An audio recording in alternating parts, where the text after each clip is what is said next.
அற்புத கீர்த்தி வேண்டின், ஆனந்த வாழ்க்கை வேண்டின், நற்பொருள் குவிதல் வேண்டின், நலமெல்லாம் பெருக வேண்டின், கற்பக மூர்த்தி தெய்வ கடஞ்சிக திருக்கை என்று பொற்பதம் பணிந்து பாரீர், பொய்யில்லை கண்ட உண்மை விநாயகா சரணம் சரணம் சரணம். சிறுவயது முதற்கொண்டு திருச்செந்தூர் முருகனை நான் தினந்தோறும் வணங்கி வந்தேன். இருவிழிகள் திறந்துவிடும் பழனி ஆண்டவனை இதயத்தில் வணங்கி வந்தேன். பொறுமனமே பொறு, பொறுமனமே பொறு, அந்த ஆறுமுகத்தின் அருளாலே போயொழியும் துன்பமெல்லாம் பொறுத்தேனே பொறுத்தேனே பொன்பரணி ஆண்டவனே. பொறுமைக்கும் எல்லை உண்டு. ஒருபதிலும் கூறாமல் அரியனுக்கு தராமல் ஓடினால் என்ன செய்ய, ஓடாமல் நடக்கிறேன் தாயாமல் பெறுகிறேன், வழிகாட்டும் உய்யா உறவினருக்கு ஒருவரில்லை, ஓடிவா குடந்தை வேடா ஓடி வந்து உன்பாதம் தொழுவேனே. வெற்றிவேல் முருகனுக்கு. வானாகி மண்ணாகி வழியாகி ஒடியாகி, வானாகி மண்ணாகி வழியாகி ஒடியாகி, ஊனாகி உயிராகி, உண்மையுமாய் இன்மையுமாய் கோணாகி யான் எனது என்றவரவரை கூத்தாட்டும் வானாகி நின்றாரை என் சொல்லி வாழ்த்துவேனே. திருச்சிற்றம்பலம். சிவாய நம. கேசவா நாராயணா மாதவா கோவிந்தா விஷ்ணு மதுசூதனா திருவிக்கமா வாமனா ஸ்ரீதரா இசிகேஷா பத்மநாபா தாமோதரா பூதநாத சதானந்தா சர்வபூத தயாபரா ரட்ச ரட்ச மகாபாபு சாஸ்தே திவ்யம் நமோ நமக. நம்மெல்லாம் முடியலன்னா யார்கிட்ட போவோம்? டாக்டர்கிட்ட போவோம். அப்படி தானே என்னாச்சு? உடம்பு முடியலன்னா டாக்டர்கிட்ட போவோம். ஆனால் நான் உங்களுக்கு ஒன்று சொல்கிறேன், டாக்டர்கிட்ட போகாதீங்க. போய் நோய் வந்துடுது. நீங்கள் வேணால் ஒரு டெஸ்ட்டுக்கு டாக்டர்கிட்ட போங்க. போனோன்னு சொல்லுவார் முதல் வார்த்தை, மூச்சை இழுத்து விடுங்கம்பார். நம்ம சொல்லணும், டாக்டர் நான் விட்டுறக்கூடாதுன்னு தான் வந்திருக்கேன்னு சொல்லணும். அப்புறம் அவர் சொல்லுவார், நாக்கை நீட்டு, கண்ணை காட்டு, பின்னாடி திரும்பு, அப்புறம் ஏதோ தடவி பசக்கு பசக்குன்னெலாம் பண்ணி வச்சு பார்த்துட்டு என்ன பண்ணுதுன்னு கேட்பார். இவ்வளோ நேரம் நீ என்ன பண்ணன்னு நம்ம கேட்க முடியாது. நீங்கள் நம்புறதும் நம்பாததும் உங்கள் விருப்பத்தை பொறுத்து. நான் மீண்டும் சொல்கிறேன், மருத்துவர்கிட்ட போய் குணப்படுத்தாத நோய்களை கூட ₹1 திருநீரால் குணப்படுத்தக்கூடிய ஆற்றலை இந்த மண்ணில் பெற்றவர் உங்கள் ஸ்ரீவில்லிபுத்தூர்லேருந்து 200 கிலோமீட்டரில் பிறந்த பரப்பன் விளசையில் குடிகொண்டு முருகப்பெருமான் அருணகிரிநாதருக்கும் கச்சியப்பருக்கும் தந்த காட்சியை முறிந்த காலின் எலும்புகளை சேர்த்து வைத்து 6666 பாடல்களை தந்த பாம்பன் சுவாமிகளுடைய சண்முக கவசத்தையும் குமாரத்தவத்தையும் யார் தமிழ் மக்கள் சொல்கின்றீர்களோ உங்களுக்கு மரணமிலா பெருவாழ்வு. வெற்றிவேல் முருகனுக்கு. காவி உடைக்குள் கற்பூர தீபமாய் நம்மால் விளங்க முடியாத விஷயங்களையெல்லாம் தன்னுடைய வீரிய வெடிகளில் விளங்கச் செய்து இந்த மண்ணையும் மக்களையும் காத்து ஆதிசங்கரர் மரபிலே தோன்றி வைரச் செயின் போட்ட அம்மாவுக்கும் அதே ஆசிர்வாதம், வெறும் மஞ்சள் கயிறோடு இருப்பவருக்கும் ஆசிர்வாதம் என்று கிறிஸ்து முஸ்லீம் இந்து என்கின்ற பாகுபாடு இல்லாது விவேகானந்தர் கண்ட ஞானியாக 100 ஆண்டு காலம் நடந்து அத்வைதத்தை பரப்பிய காஞ்சி மாமுனி கருணைக்கடல் மகாபெரிய சுவாமிகளினுடைய திருவடிகளை உங்கள் பலத்த கைத்தட்டல்களோடு வணங்கி, நான் அதுவும் சொல்லிடுறேன், தமிழ்நாட்டில் மற்ற பேச்சாளர் மாதிரி கிடையாது. நானும் காசு வாங்கி தான் பேசுகிறேன், மற்ற ஊரில் காசுக்காக பேசுகிறேன். இங்கே தமிழ்நாட்டில் என் அன்னை குடியிருக்கக்கூடிய ஆண்டாளினுடைய மக்களுக்காக பேச வந்திருக்கேன். நீங்கள் இந்த சமய சொற்பொழிவு மன்றம் நடத்துகிறவங்க பாருங்கள், பாதி பேருக்கு பல்லே இல்லை. இன்னமே நடத்தி அவங்களுக்கு ஒன்றும் இங்கே பெரிய ஒன்றும் தேர்தலில் நிற்க போகிறதில்ல. நான் முடிஞ்சவங்க சொல்கிறேன், என் உலகத்தில் சொல்கிறேன், பெரிய மாரியம்மன் இந்த பூக்குடி திருவிழாவில் 54 வருஷம் சமய சொற்பொழிவை நடத்துகிறாங்கன்னா, ஒரு நிகழ்ச்சி நல்லா நடக்கணும்னா இருக்கிறவன் அள்ளி கொடுங்க, இல்லாதவன் உடல் உழைப்பு கொடுங்க. அதுவும் முடியாதவங்க தயவு செய்து நான் சொல்கிறேன், வந்து சேரகீரை போட்டு ஜமக்காலத்தை போட்டு 4 பேருக்கு உதவி செய்யுங்க. அதுவும் முடியாதவங்க சமய சொற்பொழிவை பற்றி தப்பு பேசாமல் போங்க. மன்றம் 100 வருஷம் நல்லாயிருக்கும். என்ன செக்ரட்டரி, நீங்கள் சொன்னதெல்லாம் சொல்லிட்டேனா? அவர் பார்க்குறாரு, நான் சொந்த செலவிலே சூன்யம் வச்சுக்கிட்டேன்டான்னு. எனக்கு பிடிச்சதே பொருளாளர் தான், அழகாக இருக்கார். அதுவும் இந்தியாவில் மனைவியை பக்கத்தில் வச்சுக்கிட்டு சிரிக்கிற ஒரு பொருளாளரை நான் இன்றைக்கி தான் பார்க்குறேன். ஏன்னா நான் அட்வான்ஸே வாங்கலை, அவர் தான் நமக்கு முக்கியம். பேசினோன்னே காணாமல் போயிட்டாங்கன்னா வம்பு. அந்த முன்னாள் செயலர் ஐயா நான் நற்றினை நல்ல குறுந்தொகை ஓங்கு 10 பரிபாடல் கற்றறிந்தார் ஏற்றும் கலித்தொகை அகநானூறு புறநானூறு இவற்றை அதிகம் படிக்காவிட்டாலும் ஆங்கொரு எழுத்து படித்தவன் என்பதால் உங்கள் திருவடியை வணங்குவதற்கு கடமைப்பட்டிருக்கிறேன். பொதுவாக சொல்லுவாங்க 100 வருஷம் நல்லா இருக்கணும்னு. என் ஆயுசில் 30 வருஷ அனுபவம், ஒரு 6000 கூட்டம் பேசியிருப்பேன், 32 நாடுகளுக்கு போயிட்டேன். பழைய செக்ரட்டரியை புது செக்ரட்டரி கைப்பிடிச்சி கூட்டிகிட்டு வந்து பொன்னாடையை கொடுத்து போடுங்கிறத சிவில்லிபுத்தூரில் தான் என் ஆயுஸ்லேயே பார்த்தேன். அப்போ உங்களை நான் எப்படி வாழ்த்துறதுக்கு வயசு வேண்டாம். 100 வயசு வாழுங்கன்னு நான் வாழ்த்த மாட்டேன். நான் தமிழ் படித்தவன். இன்னிலேருந்து இன்னும் 100 வருஷம் அந்த செக்ரட்டரி நல்லா இருக்கட்டும். பெரிய விஷயம். அவ்வளோ ஒத்துமையோடு. நான் ரொம்ப சின்ன பையன். ஏதோ தமிழ் போட்ட பிச்சை தான் நமக்கு இந்த மேடையை கொடுக்குது. அது ஆண்டவன் கொடுத்த கருணை. அத்தனை பேரும் காலையில் ரயில்வே ஸ்டேஷன் வந்து, அதுவும் நம்ம மீசா ஐயா வந்து இப்போ நல்ல காப்பி வாங்கி தரேன்னு சொல்லிட்டு போனார். என்னை அப்படி நல்லா கவனிச்சுக்கிட்டு, மத்தியானம் அந்த அண்ணன் தம்பி ஹோட்டல் 2 காப்பிக்கு ஒரு கடைக்கு போக வேண்டியிருக்கு. சாப்பாடு நீங்கள் காசே வாங்காமல் சமய சொற்பொழிவு மன்றத்துக்கு கொடுக்கணும். அவ்வளோ பெரிய விளம்பரம். அவருக்கு ஒரு கைத்தட்டு கொடுங்க ஐயா. நான் சத்தியம் சொல்கிறேன், 5 நட்சத்திர விடுதியை விட அவ்வளவு சுத்தமான சாப்பாடு சார் அவங்க ஹோட்டலில். உலகத்தில் வயிறு ஒன்று தாங்க போதும்னு சொல்கிறது. அந்த தான தர்மத்தை நல்லா பண்ணுறீங்க. இந்த ஸ்ரீவில்லிபுத்தூருடைய 56வது சமய சொற்பொழிவு இந்த மேடை இருக்குது பாருங்கள், சாதாரண மேடை இல்லை. மற்ற மேடையில் நாங்கள் பேசுகிறது கோவிலுக்கு வெளியில் கோபுரத்தை தரிசிக்கிற மாதிரி. இந்த சமய சொற்பொழிவு மன்றம்ங்கிறது கற்ப கிரகத்துக்குள்ளேயே போய் பேசுகிற மாதிரி. ஏன்னா வாரியார் வந்திருக்கார், புலவர் கீரன் வந்திருக்கார். நாங்கள் நல்லா சந்தோஷமாக பேசுவோம். ஒன்று சொல்கிறேன், முதல்ல வாழ்க்கைங்கிறது ஆடி காரில் போகிறது இல்லை, ஆஸ்பத்திரிக்கு போகாமல் இருக்கிறது தான் லைஃப். உங்கள் வாழ்க்கை மகிழ்ச்சியாக இருக்கணும்னா அம்பாள்கிட்ட போய் உதிக்கின்ற செங்கதிர் உச்சி திலகம் மதிக்கின்ற மாணிக்கம்னு பெரிய அபிராமி அந்தாதி கேட்க வேண்டாம். தனம் தரும் கல்வி தரும் ஒரு நாளும் தளர்வரியா மனம் தரும்னு கேட்க வேண்டாம். உங்கள் வாழ்க்கை சந்தோஷமாக இருக்கணும்னா முதல்ல செருப்பை காலில் போடுங்க, சிரிப்பை வாயில் போடுங்க. லைஃப் நல்லா இருக்கும். கோவிலுக்கு வரும்போதும் கொடூர மூஞ்சியோடு வரக்கூடாது, சந்தோஷமாக இருக்கணும். நான் திருப்பி சொல்கிறேன், அடுத்த ஒரு 1.5 மணி நேரம் உங்கள் மனசை என் பக்கத்தில் கொடுத்துருங்க, சந்தோஷமாக இருங்க. உங்கள் ஊருக்கு பக்கத்தில் எட்டயபுரத்தில் பாரதி சொன்னால, இன்று புதிதாய் பிறந்தோம்னு. இன்றைக்கி ஒரு புது வாழ்க்கை வாழ்வோம். நேற்று என்பது உடைந்த பானை, நாளை என்பது மதில் மேல் பூனை, இன்று என்பது கையில் இருக்கக்கூடிய வீணை. இந்த வீணையை மீட்டி மாரியம்மன் சாட்சியாக ஒரு புதிய வாழ்க்கையை நம்ம வாழணும். ரொம்ப அருமையாக பாரதி சொல்லுவான்ல, சொல்லடி சிவசக்தி என்னை சுடர்முக அறிவுடன் படைத்து விட்டாய், வல்லமை தாராயோ இந்த மாநிலம் பயனுற வாழ்வதற்கு. இந்த சமூகம் நல்லா இருக்கணும்னு செய்கிறாங்கல்ல, 100 வருஷம் நல்லா இருப்பீங்க. இப்போ முதல்ல அறிமுகத்துக்கு வரேன். என்னை ஒரே வரியில் அறிமுகம் பண்ணி மேடையை கொடுத்தீங்களா, அதுக்கே 1000 நன்றி. நான் ஒரு 15 நாளைக்கு முன்னாடி சிங்கப்பூர் போயிருந்தேன். உங்களுக்கு தெரியும், ஐயா வீரமணி ராஜுன்னு நல்ல ஐயப்பன் பாட்டெல்லாம் பாடுறவர், பெரிய பாடகர். என்னுடைய நம்பரில் வந்தார். ஐயா எங்கே இருக்கீங்கன்னாரு. சிங்கப்பூரில் இருக்கேன்னு. என்ன விஷயமா போயிருக்கீங்கன்னாரு. இல்லை 2 நாள் தேசிய நூலகத்தில் அங்கே எனக்கு பேச்சுன்னு. பகலில் பேச்சு, ராத்திரி என்ன பண்ணுறீங்கன்னாரு. சும்மா தான்யா இருக்கேன்னு. அங்கே லிட்டில் இண்டியான்னு ஒரு இடம் இருக்குது, அங்கே தான் தமிழர்கள் வசிக்கிற பகுதி. அங்கே வீரகாளி அம்மன்னு ஒரு கோவில் இருக்குது.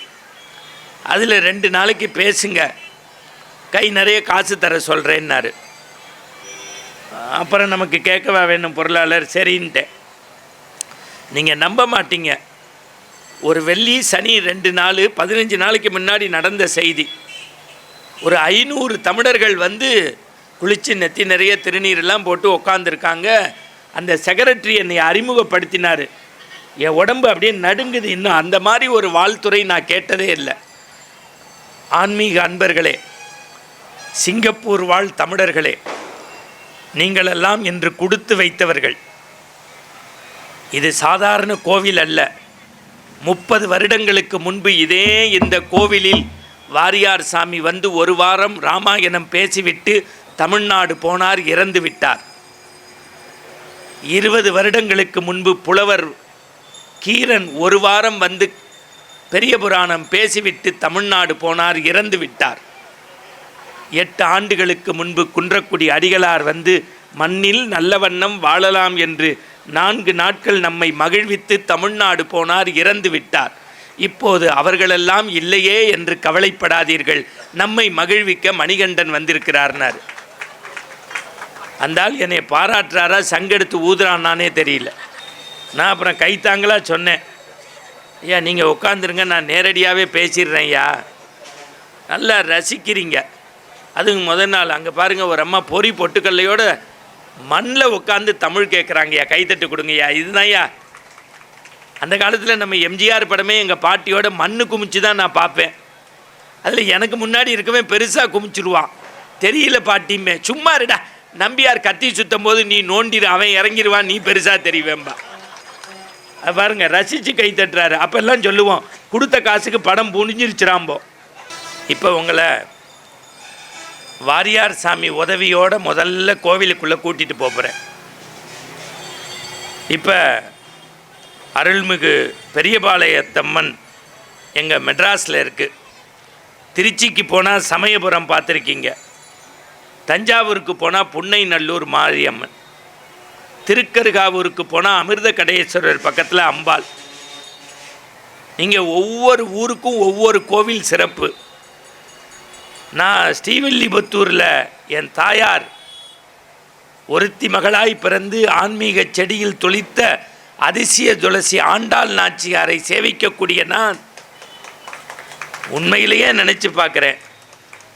இந்த பெரிய மாரியம்மனுடைய உள்ளே போய் பார்த்தா சத்தியம் சொல்கிறேன், எனக்கு புதுக்கோட்டை புவனேஸ்வரிக்கும் சமயபுரத்து மாரியம்மனுக்கும் இந்த அம்பாளுக்கும் வித்தியாசமே தெரியல. நான் குறி சொல்கிறவனோ ஜோசியமோ இல்லை. இந்த பெரிய பாரியத்து அம்மன்ட்ட யார் வந்து எதை மனசூருகி கேட்டாலும் கை மேலே கொடுக்கக்கூடிய சக்தி மிகுந்தவள் அவள். முதல்ல உங்களுக்கு ஒன்று சொல்லித்தரேன். இன்னும் 10-12 நாள் திருவிழா நடக்க போகுது. ஆயிரக்கணக்கான பேர் பூக்குழி இறங்க போகிறீங்க. எதுக்காக இறங்குவீங்கன்னு நான் சொல்கிறேன். முதல்ல ஒரு அம்மா வரும், அந்த வேப்பிலையை கையில் எடுத்துகிட்டு, ஆத்தா இந்த வருஷமாவது என் பொண்ணுக்கு கல்யாணம் நடக்கணும்னு இறங்கும்.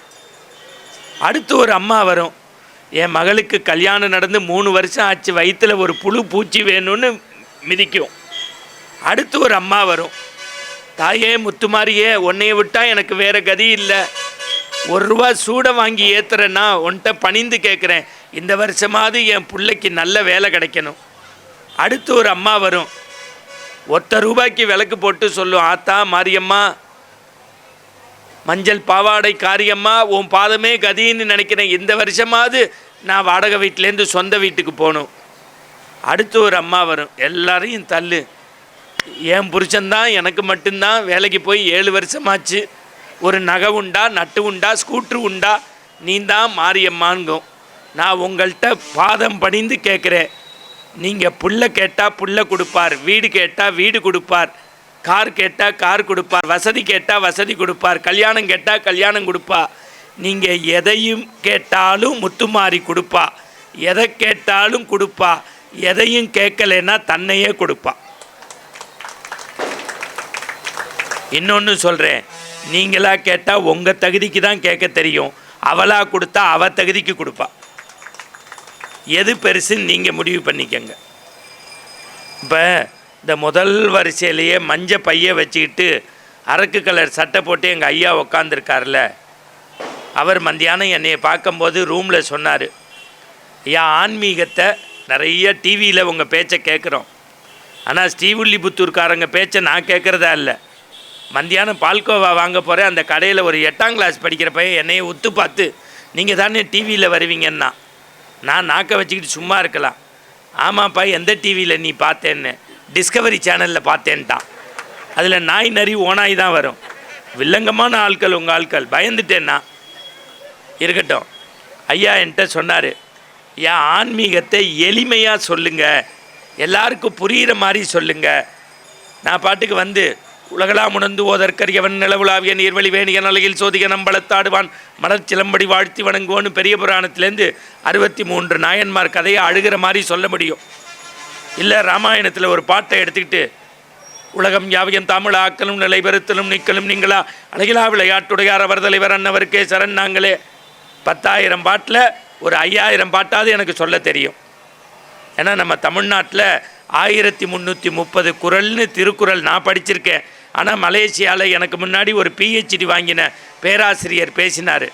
ஐயா, வள்ளுவலும் வாழ்வியலும் திருக்குறள் 1330 குறள். திருக்குறளில் அறம் பொருள் இன்பம், திருக்குறளில் மறந்து விடாதீர்கள், அதிகாரத்திற்கு 10 குறள். இப்படியே 1 மணி நேரம் பேசினானே தவிர சண்டால பாவி ஒரு குறள் கூட சொல்லலை. இப்போ மனசை இளமையாக வச்சுக்கணும். சுவாமிகிட்ட அது வேணும் இது வேணும்னு கேட்கக்கூடாது. இப்போ உங்கள் எல்லாருக்கும் ஒரு சந்தேகம் இருக்கும், வருஷம் பூக்குழி நடக்குது, உண்மையிலே மாரியம்மா இருக்காளா இல்லையா? உண்மையிலே நம்ம கேட்குறத தருவாளா இல்லையா? 80 வயதை கடந்த ஐயா எங்கள் புனலூர் குருசாமி ஐயப்ப தாத்தா மாதிரி அந்த மஞ்சள் வேட்டி சட்டையை கட்டிக்கிட்டு உடம்பு நிறைய வாரியார் சாமி மாதிரி, அவரே வாரியார் மாதிரி தான் இருக்கார். கைத்தட்டு கொடுங்க. அப்படி உட்காந்துருக்கதை பார்த்தா இப்போ முதல் செய்தி, மாரியம்மா இருக்காளா இல்லையா நம்ம கண்ணுக்கு தெரியாது. நான் என் பெட்டி நிறைய புஸ்தகம்தான். சில பேருக்கு குடிக்கிற பழக்கம், நமக்கு படிக்கிற பழக்கம். மந்தியாரம் இவங்க வந்தாங்க, பெட்டு நிறைய புஸ்தகம் இருந்துச்சு. நான் சொன்னேன், பெரிய பெரிய ஜாம்பவாங்கெல்லாம் பேசியிருக்காங்க, அதனால் இந்த மாரியம்மன் கோயில் பூக்குழி திருவிழாவில் ஏதாவது ஒரு புதிய செய்தி சொல்லணும்னு அப்படி பெரட்டிக்கிட்டே வந்தேன். எனக்கு தெரிஞ்சு உலகத்தில் இல்லை, இந்தியாவிலேயே வெள்ளை உடத்திய ஒரு மிகப்பெரிய காளி பக்தர் மாரியம்ம பக்தர் ஒருத்தர் உண்டுன்னா அவருக்கு பேர் ராமகிருஷ்ண பரமஹம்சர். அவர் கல்கத்தா காளியோட பேசுவார். ஐயா ஒய்சார்மனுக்கு சொல்கிறேன்,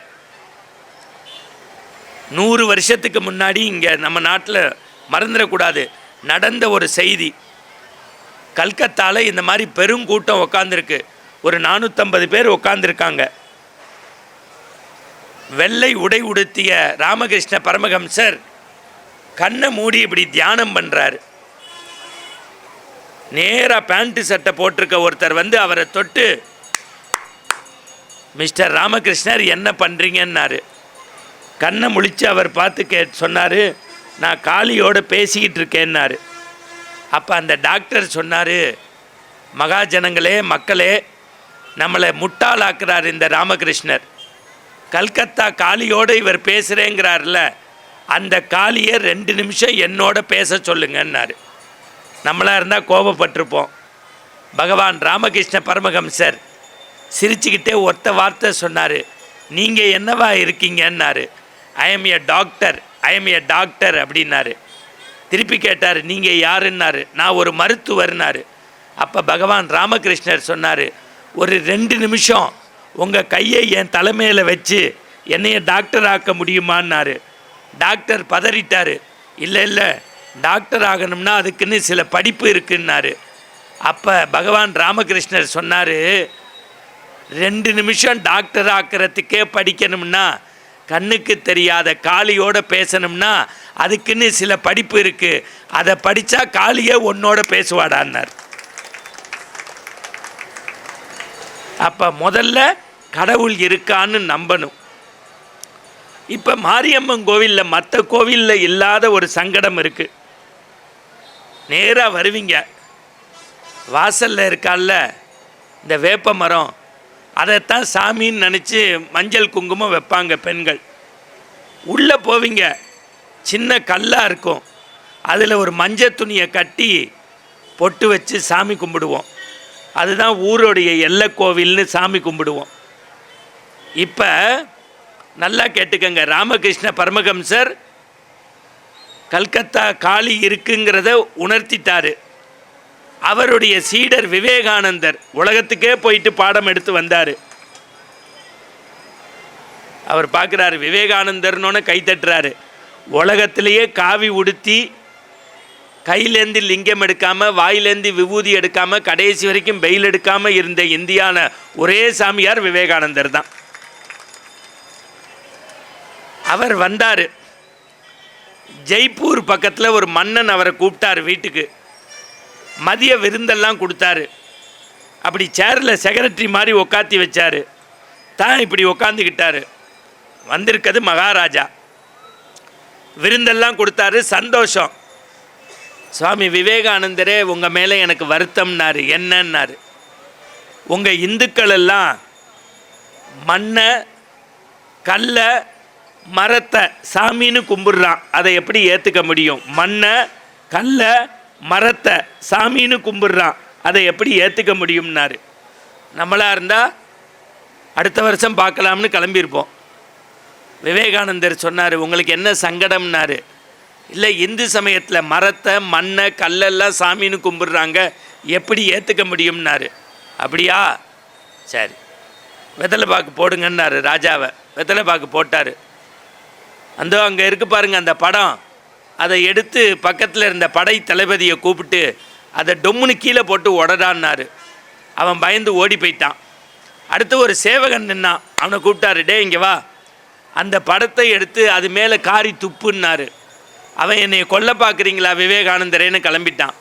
அடுத்து பக்கத்தில் ராஜா பக்கத்தில் மந்திரி இருந்தான். அந்த ஃபோட்டோவை உங்கள் காலில் போட்டு மிதிரான்னாரு.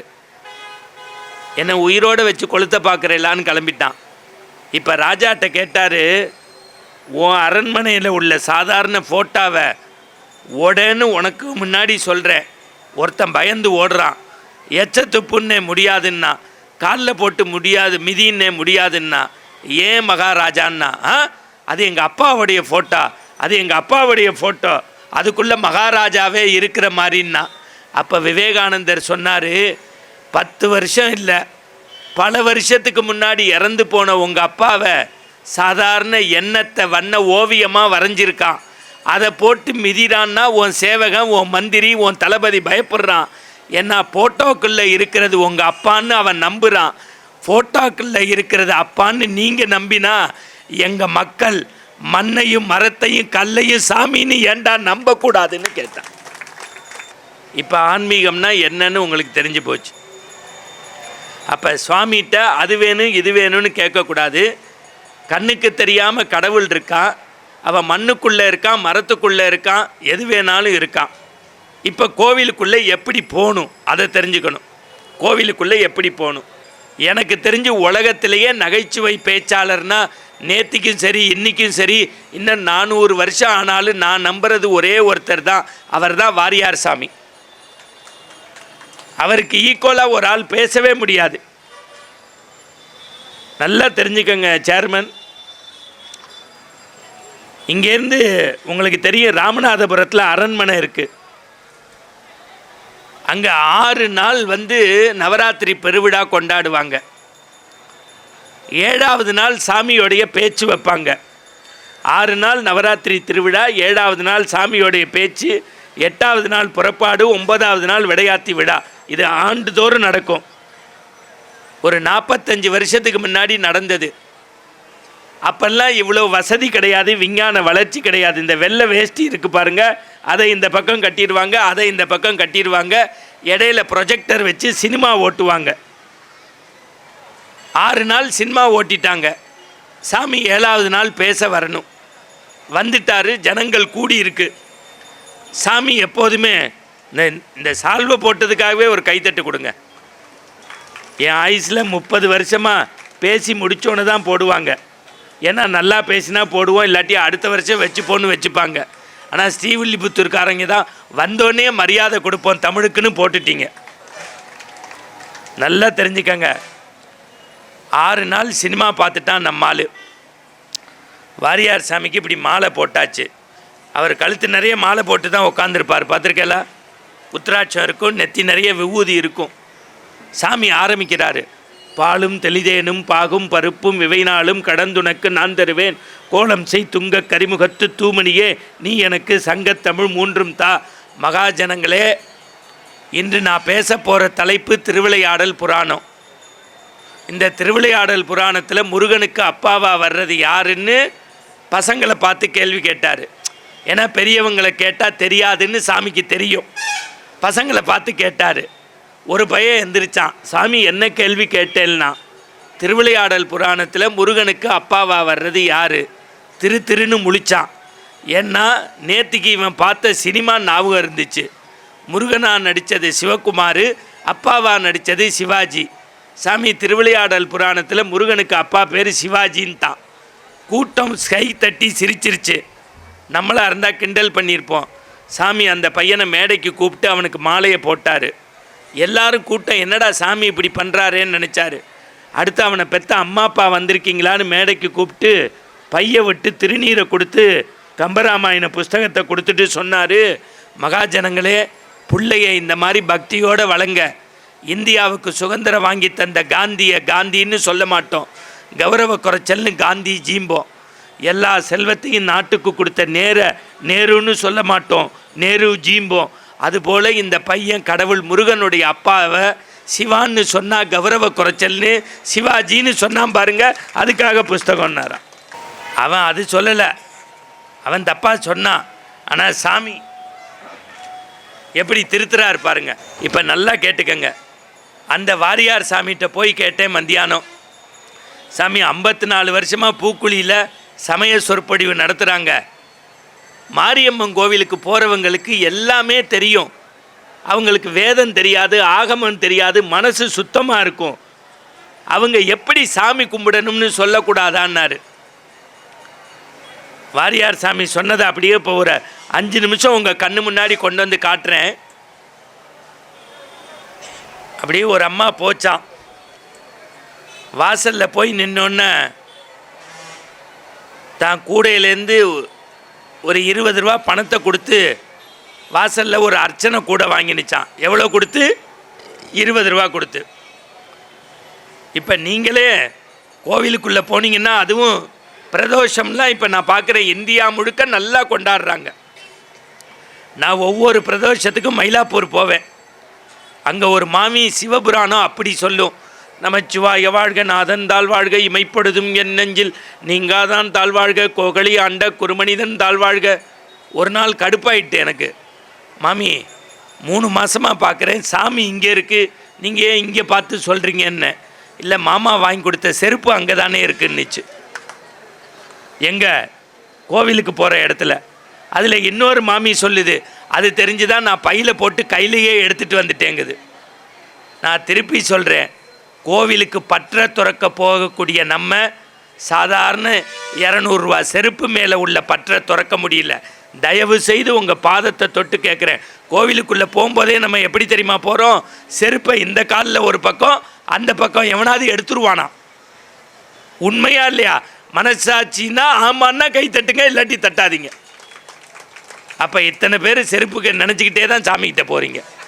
இந்த மனசு யதார்த்தத்தை நான் சொல்கிறேன். இப்போ நல்லா கேட்டுக்கங்க. 20 ரூபா கொடுத்து அர்ச்சனை கூட வாங்கிட்டோம். இப்போ கோவிலுக்குள்ளே போகிறோம். இப்போ கூலிங் கிளாஸ் போட்டு ஐயா தான் நல்லா கவனிக்கிறாரு. உள்ளே போகிறதுக்குள்ளே இந்த தேங்காய் சொன்னிச்சான், அர்ச்சனை கூடையிலேயே 15 ரூபா நான் தான், எனக்கு தான் மரியாதை ரொம்ப ஜாஸ்தின்னுச்சான். வாழைப்பழம் சிரிச்சிச்சான், நான் 3 ரூபா, நான் இல்லைன்னா சிவாச்சாரியார் உன்னை உள்ளேயே கூப்பிட மாட்டார், நீ வாயை பொத்துன்னுச்சான். அடுத்து வெத்தலைப்பாக்கு சொன்னிச்சான், நான் 1.5 ரூபா, நான் இல்லைன்னா ஐயர் அர்ச்சனை பண்ணி ஓம்பூர் புவட்ச தச்சவிதர்வரண்யம் பர்கோ தேவஸ்தே தீமிகி தியோ யோன பிரஜோதயாதுன்னு நேவேதியம் பண்ண மாட்டார், நீ வாயை மூடுன்னுச்சான். சிவாச்சாரியார்கிட்ட கொண்டு போய் கூடையை கொடுத்துச்சான். பேர் என்ன? லட்சுமண. குலம் என்ன? கோத்திரம் என்ன? சொல்லிட்டாரு. சுக்லாம்பரதனம் விஷ்ணும் சசிவர்ணம் சதுர்புஜம் எல்லாம் ஐயர் பண்ணி முடித்தோன்னே இந்த தேங்காவை எடுத்து பக்கத்தில் இருக்க வாளியில் அப்படி நனைச்சி பக்கத்தில் இருக்கிற கல்லில் மொட்டேர்னு அடித்தார். 2ஆக உடஞ்சி போச்சு. இப்போ வாழைப்பழம் சிரிச்சுக்கிட்டே சொன்னிச்சான், 15 ரூபா மண்டையை உடைச்சிட்டாங்களே, 15 ரூபா மண்டையை உடைச்சிட்டாங்களேன்னுச்சான். நல்லா தெரிஞ்சுக்கங்க, இந்த கோவிலுக்கு வர்ற வரைக்கும் பேசாமல் இருப்பான். அம்மா சொல்லும், 2 மணி நேரம் ஆகுண்டா, நான் பால் குடம் எடுக்கணும், சாமி கும்பிடணும், அங்கப்பிரவேசனை பண்ணணும், நெருப்பு குழி பூக்குழி பார்க்கணும், அன்னதானம் சாப்பிட்டு தான் வருவேன், நொய்ங்கப்படாது, நான் பேசாமல் வரேம்மா. அங்கே அர்ச்சனையை கொடுத்தோன்னே அம்மா பசிக்குது அம்மா பசிக்குதும்பான். இது நடக்கும். 2 இடத்துல தான் புள்ள பசிக்குதும்பான். ஒன்று கோவிலுக்கு வந்தால் பசிக்குதும்பான், இல்லை கல்யாணத்தில் நீங்கள் சோத்தில் கை வைக்கும்போது அம்மா ஆய் வருதும்பான். அதை பொறுத்துக்கிட்டு இருக்கக்கூடியவ தாய் தான் சார், வேறு யாரும் கிடையாது, வேறு எவளும் கிடையாது. யதார்த்தத்தை சொல்கிறேன். அந்த பையன் பசிக்குதுன்னா உள்ளேந்து சிவாச்சாரியார் பார்த்தார், கிடுகிடுன்னு வந்தார், நேவேத்தியம் பண்ணியாச்சுரா, உனக்கு இல்லாதது என்னடான்னு தோலை உரித்து பழத்தை கொடுத்தோன்னே தேங்காய் சொன்னிச்சான். நானாவது 15 ரூபா மண்டையை உடைச்சாங்க, நீ 3 ரூபா தோலை உரிச்சிட்டாங்களேன்னுச்சான். இது 2 இப்படி பார்த்துச்சான். டெய்லி வாசலில் இந்த முத்துமாரியம்மன் கோவிலை ஒரு அம்மா பெருக்கி தொடச்சி, ஏன்னா பெரிய மாரியம்மன் தான் தனக்கு எல்லாம் குலதெய்வம் இஷ்ட தெய்வம், அவள் தான் எல்லாம் கொடுப்பான்னு நினச்சி டெய்லி பெருக்கி கோலம் போட்டு எல்லாம் பண்ணிச்சான். அந்த அம்மாவுக்கு 82 வயசான். ஒன்று தானா, அது டயத்துக்கு சாப்பிடுதோ இல்லையோ வெத்தலை பாக்கு வாங்கி வாய்க்குள்ளே போட்டுக்குமா, கையில் காசு இருக்காதான். சிவாச்சாரியார் என்ன பண்ணுவாராம், வெத்தலையும் பாக்கையும் சேர்த்து வச்சுக்கிட்டே இருப்பாராம். அந்த அம்மாவை பார்த்தா, அங்கம்மா இங்கே வா அப்படின்னு கூப்பிட்டோன்னே கொடுத்தோன்னே அது வெத்தலை பாக்கு கிடச்ச சந்தோஷத்தில் அங்கம்மாட்ட வெத்தலை பாக்க கொடுத்தாங்க, அது கசக்கி உள்ளே போயிடுச்சு. இது 3 பேரும் தேர்தல் கூட்டணி மாதிரி யோசிச்சாங்களா. என்னடா வரும்போது நம்ம 15 ரூபான்னு மண்டை உடைச்சிட்டான், நீ 3 ரூபான்னு தோலை உரிச்சிட்டான், அவன் 1.5 ரூபான்னு ஆளை போயிட்டான். இந்த 50 காசுக்கு ஒரு பையன் வெள்ளையாக வந்தானே அவன் எங்கடா? அப்போ சிவாச்சாரியார் சொன்னாராம், அவன் உங்களை மாதிரி பேசலை, நான் தீபத்தில் காமிச்சேன், வந்திருக்கக்கூடிய எல்லாரும் ஓம் சக்தி பராசக்தின்னு கன்னத்தில் போட்டுக்கிட்டாங்க.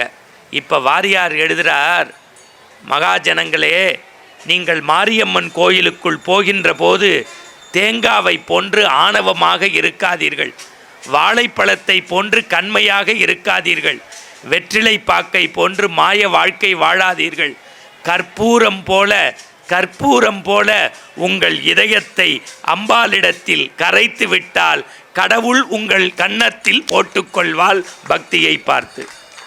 அப்போ என்ன அர்த்தம்னா, ஆணவம் கண்மம் மாயை இருக்கக்கூடாது. கோவிலுக்குள்ளே போகும்போது என்ன இருக்கக்கூடாது, ஆணவம் கண்மம் மாயை இருக்கக்கூடாது. சாமிகிட்ட அது வேணும் இது வேணும்னு கேட்கக்கூடாது, வாழ்க்கையை சந்தோஷமாக வச்சுக்கணும். ஆணவம் கண்மம் மாயை இருக்கக்கூடாது, சாமி இருக்குங்கிறத நம்பணும். அடுத்து ரொம்ப முக்கியமான விஷயம், அந்த உண்டியல் குலுக்கிறவர் நெத்தியை பாருங்களேன், அவருக்கு ஒரு கைத்தட்டு கொடுங்க. அருள் கூர்ந்து நல்லா சொல்லியிருக்காங்க, ஆண்டவன் பெருமையும் அடியவருடைய தொண்டும் குறித்து. வாரியார் சாமி மாதிரி ஒரு முருக பக்தர் அம்பாள் பக்தர் கிடையாது.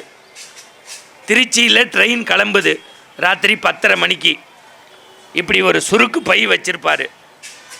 ட்ரெயின் புறப்படுது, பையிலேருந்து திருநீர் எடுத்தார், அதுக்கு பேர் சமய சின்னம்னு பேர். ட்ரெயின் கிளம்புது, வேலுண்டு வினையில்லை மயிலுண்டு பயமில்லை, கந்தா கடம்பா கதிர்வதி வேளா முருகா சரணம், மந்திரமாவது நீரு வானோர் துதிக்கப்படுவது நீரு, சமயத்துள்ளது திருநீரு முருகா அப்படின்னு போட்டார். பக்கத்தில் 2 பையன் உட்காந்துருந்தான். என்ன சாமி நெத்திக்கு சுண்ணாம்பு அடிக்கிறீங்களேன்ட்டான். நம்மளாக இருந்தால் சிரிப்போம். அவன் கேட்ட கேள்வி என்ன சாமி நெத்திக்கு சுண்ணாம்பு அடிக்கிறீங்களேன்னா. அதுக்கு வாரியார் சாமி சொன்னார், அப்பா, கடவுள் குடியிருக்கிற வீடு, மனுஷன் குடியிருக்கிற வீட்டுக்கு சுண்ணாம்பு அடிப்பான், குட்டிச்சவர்களுக்கு அடிக்க மாட்டாங்கன்ட்ட. நான் இப்பையும் சொல்கிறேன், வீட்டை விட்டு வெளியில் கிளம்புறதுக்கு முன்னாடி இந்துவா பிறந்த ஒவ்வொருத்தனும் நெத்தியில் திருநீர் இல்லாமல் போகக்கூடாது. நீரில்லா நெற்றி பால். அதுக்கு தான் நான் சும்மா கோவிலுக்கு வர்றது, மந்திரம் சொல்கிறது, பூவால் அர்ச்சனை பண்ணுறது, பரிவட்டம் கட்டிக்கிறது, அது அல்ல பக்தி. மனசார நம்பி திருநீர் பூசணும். நான் என் வாழ்க்கையில் நடந்ததை சொல்கிறேன். ஒரு 3 மாதத்துக்கு முன்னாடி பழனியில் கும்பாபிஷேகம். கும்பத்து தண்ணியை எடுத்துக்கிட்டு வராங்க. அது மேலே நிற்கிறேன்னா, கந்த கடவுள் கலியுக வரதன் கேட்டவருக்கு கேட்ட வரங்களை தரக்கூடிய முருகப்பெருமான் 12 ஆண்டுகளுக்கு ஒரு முறை குடமுழுக்கு. ஒரு குடமுழுக்கை பார்த்தால் குறிஞ்சி மலர் பூப்பதைப் போல உங்கள் ஆயுள் நீடிக்கும். அஷ்டபந்தின மகா கும்பாபிஷேகத்திற்கு தலைமை சிவாச்சாரியார் தலையிலே சுமக்க, கருடன் வட்டமிட, வானத்திலே இருந்து விண்ணோர்கள் வாழ்த்து சொல்ல, கும்பத்து நீரை கும்பத்திலேயே ஊற்றுகிறார்கள்னு சொல்லி நான் கிருகிருன்னு சுற்றி கீழே விழுந்துட்டேன். கைத்தாங்களா என்னை கொண்டு போன கடை சித்தநாதன் விபூதி கடை. அந்த ஓனர் நம்ம பொருளாளர் மாதிரி என்னையை பார்த்துட்டு, டிவியில் பேசுகிறவர் வந்திருக்காரு, சோடா உடச்சி கொடுடான்னாங்க. அப்படின்னு நான் சோடாவை குடித்தேன். ஆண்டவன் சத்தியமாக, மாரியம்மன் சத்தியமாக சொல்கிறேன், தலை கிருகிருத்து, பிபி, வெயில், கமெண்ட்ரி பண்ணிக்கிட்டு இருந்தேன். கீழே விழுந்துட்டேன். சித்தநாதன் கடைக்குள்ளே போனேன். ஓனர் சோடா உடச்சி கொடுக்க சொன்னார், குடித்தேன். அந்த கடையில் வேலை பார்க்குற பையன் ஸ்ரீவில்லிபுத்தூர்கார பையன். ஸ்ரீவில்லிபுத்தூர்கார பையன் நீங்கள் போய் வேணால் உறுதியான்னு பார்த்துக்கங்க. ஒரு லண்டன்காரன் வந்தான், பஞ்சாமிர்தம்லாம் வாங்கிட்டு விபூதி டப்பாவை வாங்கினான். அப்படி வாங்கிட்டு டப்பாவை மேலையும் கீழையும் பார்த்தான். கடைக்காரர் கேட்டான், என்ன பார்க்குறீங்க சாமின்னா அந்த பையன். அவன் லண்டன்லேருந்து வந்திருக்கான்ல, எங்கள் ஊரில் எந்த பொருள் வாங்கணுன்னாலும் எக்ஸ்பைரி டேட்டு பார்ப்போம், இந்த டப்பாவில் எக்ஸ்பைரி டேட்டு போடலையேன்னா. ஸ்ரீவில்லிபுத்தூர்கார பையன் ரொம்ப குசும்பு பிடிச்சவன். உலகத்திலேயே எக்ஸ்பைரி டேட் இல்லாத ஒரே பொருள் திருநீர் டப்பா தான், எடுத்துகிட்டு போங்கன்ட்டான். அதுக்கு லண்டன்காரன் படித்தவன், அதை நான் பூசுறதுனால எனக்கு என்ன பயன்னு கேட்டான். படிக்காத உங்கள் ஊர் பையன் சொன்னான், இதை பூசுறதுனால ஓ எக்ஸ்பைரி டேட்டு தள்ளி போயிட்டே போகும்டா, பூசுறான்னா. இதுக்கு மேலே எனக்கு இந்து சமயத்தை பற்றி பேச தெரியாது. இதுக்கப்புறமும் நீங்கள் திருநீர் பூசாமல் இப்படி பான்ஸ் வச்சிங்கன்னா விளங்கவே மாட்டோம். உலகத்திலேயே பிள்ளையாருக்கு பிளேயிங் கிஸ் கொடுக்கறது நம்ம தான் அப்படின்ட்டு போவோம். 2 நிமிஷம் நின்று சாமி கும்பிட. பெண்கள் மறந்துடக்கூடாது, எப்படி பொட்டு வைக்கணும் அப்படின்னு கண்ணதாசனுக்கு ஒரு கைத்தட்டு கொடுங்க. வாழ்க்கையில் நீங்கள் படிக்க வேண்டிய புத்தகம் அர்த்தமுள்ள இந்து மதம். கண்ணதாசன் எப்படி பொட்டு வைக்கணும்னு எழுதுகிறாரு. திருமணத்துக்கு முன்னாடி பெண்கள் குங்கும பொட்டு வைக்கக்கூடாதான், சாந்து பொட்டு தான் வைக்கணுமா. இப்போ அம்மா ஒரு கேள்வி கேட்பாங்க, ஏன் சாந்து பொட்டு வைக்கிறா? 24 வயசு பொண்ணு இந்த பெரிய மாரியம்மன் கோவிலுக்குள்ளே வரா, 3 சுற்றுறா, பார்க்குறதுக்கு அழகாக இருக்கா, ஐஸ்வர்யா ராய் மாதிரி, ஆண்டாள் மாதிரி மூக்கு முடியுமா கொண்டை போட்டுக்கிட்டு ஜம்முன்னு இருக்கா. பொருளாளர் பார்க்குறாரு அந்த பொண்ணை, ஆகா அழகாக இருக்காளே, நம்ம அண்ணனுக்கு பையன் இருக்கானே 28 வயசாகுதே, அவனுக்கு ஜாதகம் பார்த்துக்கிட்டு இருக்காங்களே, இந்த பொண்ணு பார்த்தா 25 வயசு மாதிரி தெரியுதே, நமக்கு தெரிஞ்ச பொண்ணாக இருக்கே, இந்த பொண்ணுக்கு கல்யாணத்துக்கு வரன் பேசலாம்னா அதுக்கு கல்யாணம் ஆயிருச்சா ஆகலையான்னு தெரியாது. அப்போ எப்போ தெரியும்னா, நெத்தியை பார்த்தா இந்த இடத்துல சாந்து போட்டு தான் வச்சுருந்தா, ஆகா இவளுக்கு கல்யாணம் ஆகலை.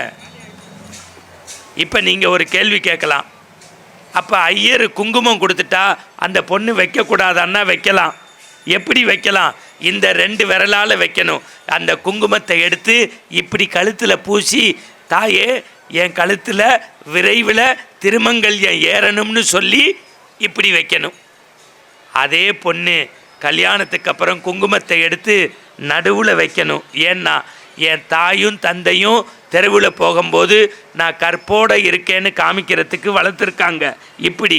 அப்புறம் எதுக்கு சார் இங்கன்னா, யாரோ ஒருத்தன் அக்னி சாட்சியாக நம்ம கழுத்தில் தாலி கட்டினால அந்த திருமங்கல்யம் நம்ம உடம்புல இருக்கணும்னு இங்கே.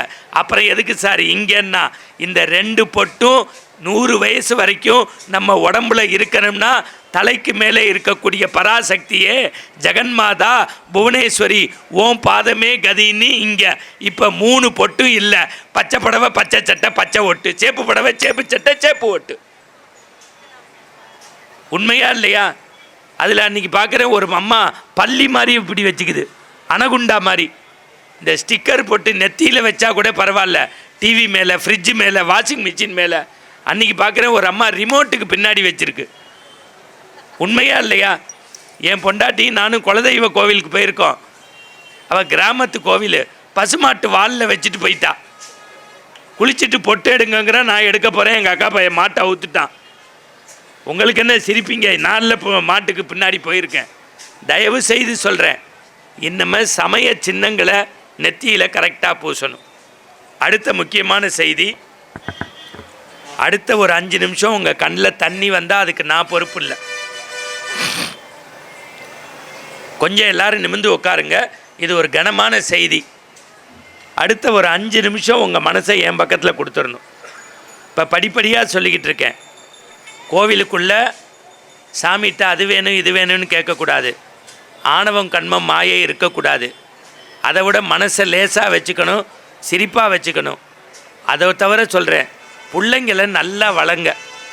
நான் அருள் கூர்ந்து சொல்கிறேன், ஒரு புள்ள டாக்டர் ஆகிறத விட, இன்ஜினியர் ஆகிறத விட, வக்கீல் ஆகிறத விட, வாதியார் ஆகிறத விட மனுஷன் ஆகணும். அது ரொம்ப முக்கியம். ஏன்னா எங்கள் தெருவில் 8ஆம் கிளாஸ் படிக்கிறவன் குழந்தை வளர்ப்பது எப்படின்னு படிக்கிறான். ஏண்டான்னே இதுபடி எங்கள் அப்பன் வளர்க்குறானான்னு கேட்குறான். சார் பெத்த தகப்பன்ட்ட கேட்குறான், சார் புள்ள ஏன்பா என்னை பெத்தங்கிறான். அவன் பதறிட்டான், தெரியாமல் நடந்துருச்சு உள்ளே போடாங்கிறான்.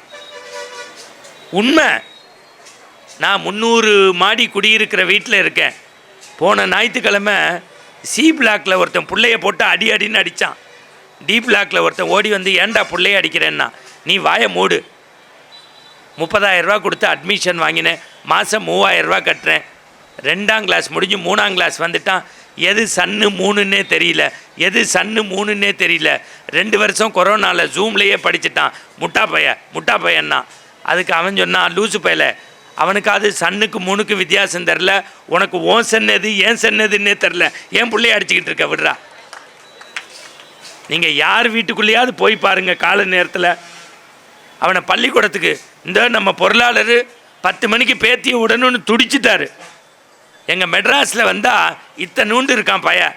அவன் ஃப்ரிட்ஜு பின்னாடி, வாஷிங் மிஷின் பின்னாடி, டிவி பின்னாடி, அவனை அப்படியே தூக்கி தூக்கத்திலே தண்ணியை ஊற்றி டையை கட்டி வாயில் 2 இட்லியை வச்சு கிடின்னு கிடிச்சு சந்திரமண்டலத்துக்கு போகிற மாதிரி பெரிய புஸ்தக மூட்டையை மாட்டி அப்புறம் வாட்டர் கேனை வச்சு ஆட்டோவில் தூக்கி அப்புறாங்க. அவன் அம்மா ஆய் அப்படிங்கிறான். ஆய் இல்லைடா, ஆய் இல்லைம்மா, ஆய்மா போடா, 30,000 ரூபா கொடுத்துருக்கேன், அங்கேயே போ. உண்மையா இல்லையா? நான் தயவு செய்து சொல்கிறேன், பிள்ளைங்களை ஒழுக்கத்தோடு வாழுங்க. நான் பெரியபாளையத்தம்மன், எங்கள் மரியாதைக்குரிய சென்னையில் மாங்காடு இருக்குது, பெரியபாளையத்தம்மன் இருக்குது. அங்கே ஒவ்வொரு தடவையும் ஆடி திருவிழாவுக்கு பேசியிருக்கேன். சமயபுரத்தினுடைய பூச்செறிதலில் பேசியிருக்கேன், நார்த்தாமலையில் பேசியிருக்கேன், திருவப்பூரில் பேசியிருக்கேன், புன்னைநல்லூரில் பேசியிருக்கேன். ஆனால் எனக்கு தெரிஞ்சு 4ஆம் நாள் 5ஆம் நாளில் கூட்டம் வரும். என் ஆயுஸ்லேயே முதல் நாளே சேர் நிரம்பி நிற்கிற இடம் ஸ்ரீவில்லிபுத்தூர் தான். உலகத்தில் அம்பாளை விட, காளியை விட, இந்த பெரிய மாரியம்மனை விட, ஆண்டாளை விட ஒரு பெரிய தெய்வத்தை பற்றி நான் இப்போ சொல்ல போகிறேன். அடுத்த 5 நிமிஷம் உங்கள் கண்ணில் தண்ணி வந்தால் அதுக்கு நான் பொறுப்பு இல்லை. எழுதியவர் ஆதிசங்கரர். எல்லா சாமியும் கர்ப்ப கிரகத்தில் வைக்கிறோமே, கல்லில் தான் செதுக்கி உருவாக்குறோம். கல்லில் செதுக்கி உருவாக்குற சாமியை விட கருவில் சுமக்கிற தாய் தான் பெரிய தெய்வம்னு இந்த மண்ணுக்கு சொன்னது ராமகிருஷ்ண பரமஹம்சரும் விவேகானந்தரும் ஆதிசங்கரரும் பற்றையே துறந்த பட்டினத்தாரும். மறந்துடாதீங்க. இது வேதம் ஆகமம் படித்தாதான் இதை தெரிஞ்சிக்க முடியும். ஆனால் என்னுடைய நோக்கம் போய் அதை படித்து தமிழில் தெரிஞ்சுக்கிட்டு வந்திருக்கேன். ஆதிசங்கரர் கேரளாவில் பிறந்தார். அம்மா பேர் ஆரியாம்பிகை, அப்பா பேர் சிவகுரு. 7 வயசுக்கு முன்னாடியே அப்பா செத்து போயிடுறாரு. அவருக்கு பூனை கல்யாணம்லாம் போட்டு உபநயம்லாம் பண்ணாங்க. ஆனால் துறவி ஆகிறேன்னு சின்ன வயசுலேயே துறவு போயிட்டார். துறவுங்கிறது ரொம்ப கஷ்டம், 5 புலன்களையும் அடக்கி ஆளணும்.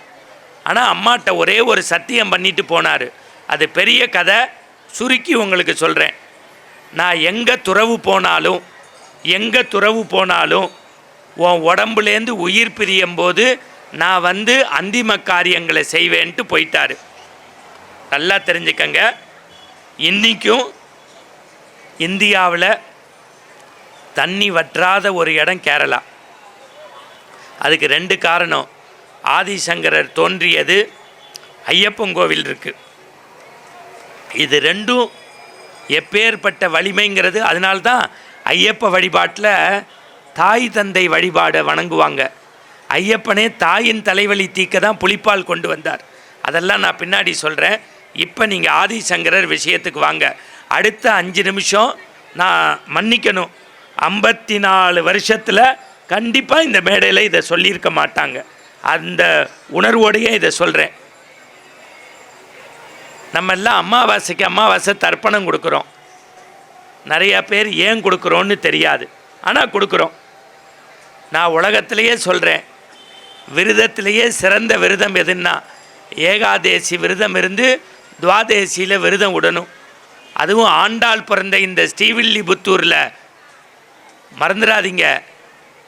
காசிக்கு போனாதான் முக்தி, திருவண்ணாமலையை சொன்னாதான் முக்தி, காஞ்சிபுரத்துக்கு போனாதான் முக்தி, திருவாரூரில் பிறந்தா முக்தி, ஆண்டாளை நினைச்சாலே முக்தி தான். மறந்துடாதீங்க. ஏன்னா எல்லாரும் சுவாமிக்கு பூ தான் போட்டா, சாமியவே புருஷனாக அடையணும்னு நினச்சி பக்தியில் அடைஞ்ச ஒரே பெண்மணி ஆண்டாள் தான். அதனால்தான் சூடி கொடுத்த சுடர்மகள்னு பேர். அந்த ஆண்டாள் பிறந்த இந்த சன்னதியில் சொல்கிறேன், மறந்துடாதீங்க. எனக்கு தெரிஞ்சு நான் மயிலாடுதுறைன்னு ஒரு ஊர் இருக்குது, அங்கே பேச போனேன். ஒரு 3 நாள் என்னுடைய பேச்சு இந்த மாதிரி ஒரு அம்மா வந்து கேட்டுச்சு. 3ஆவது நாள் என்னை வீட்டுக்கு கூப்பிட்டுச்சு, ஐயா வாங்கன்னு. நான் சொன்னேன், செக்ரட்டரிகிட்ட கேட்டுக்கம்மா அண்ணன். இல்லை பரவாயில்ல போயிட்டு வாங்க, நம்ம சபைக்கெல்லாம் வர்றவங்கன்னு. நான் வந்து எப்போதுமே கொஞ்சமாக சாப்பிடுவேன், என் உடம்பை பார்த்தாலே தெரியும் உங்களுக்கு. நான் பேசினோன்னு நல்லா பசிக்கும். நான் 2.5 மணி நேரம் பேசிட்டு ஒரு 10 கிலோமீட்டர் தாண்டி அவங்க வீட்டுக்கு போகிறேன். அந்த அம்மா எவ்வளவு அன்போடு கூப்பிடுதுப்பாங்க, வாங்க தம்பி வாங்க, வரக்கூடாதவங்கெல்லாம் நம்ம வீட்டுக்கு வந்திருக்கீங்க, வந்தால் சாப்பிடவா போகிறீங்கன்னுச்சு. எவ்வளோ கடுப்பாக இருக்கும் எனக்கு. நான் சொன்னேன், வேண்டான்னு சொன்னால் நீங்கள் என்ன விட்டுறவா போகிறீங்கன்னு. அதுக்கும் அந்த அம்மா சொல்லுது, நம்ம வீட்டில் கை நினச்சா சும்மாவா போவீங்க, நம்ம பசங்க கையில் 10 20 கொடுக்க மாட்டிங்களான்னுச்சு. எத்தனை புள்ளமான்னு, எனக்கு 3, தங்கச்சிக்கு 2, அண்ணனுக்கு 1, தம்பிக்கு 2ன்னுச்சு. அதுக்கு நம்ம ஊர்லேயே சாப்பிட்டு நம்ம பார்சல் வாங்கிட்டு போயிருக்கலாம். நான் கொடுத்தா கூட வாங்குறாப்புலையா உங்கள் வீட்டு பிள்ளைங்களை வளர்த்து வச்சுருக்கீங்கன்னு.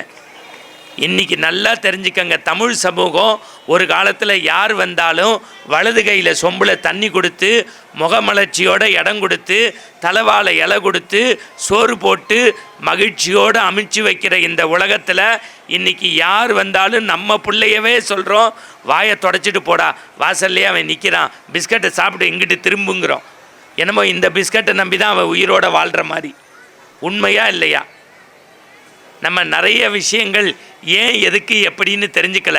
ஏன் சமய சின்ன வைக்கிறோம், ஏன் காக்காவுக்கு சோறு வைக்கிறோம், ஏன் விளக்கு ஏற்றணும், ஏன் கோவிலுக்குள்ளே அப்படி போகணும், ஏன் மந்திரத்தை மனசுலேருந்து சொல்லணும். இப்போ தெரிஞ்சுக்கங்க, மறந்துடாமல் அமாவாசைக்கு நீங்கள் தர்ப்பணம் கொடுக்குறீங்களோ இல்லையோ, மாட்டுக்கு அகத்திக்கீரை கொடுங்க. அஸ்வமேத யாகம் செஞ்சதுக்கு சமம்.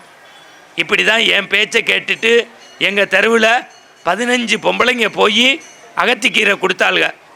அதில் 16ஆவது பொம்பளை அழுதுச்சு, என் மாமியார் சாப்பிட மாட்டேங்குது, என் மாமியார் என்னம்மான்னு. என் மாமியார் சாப்பிட மாட்டேங்கிறான்னுச்சு.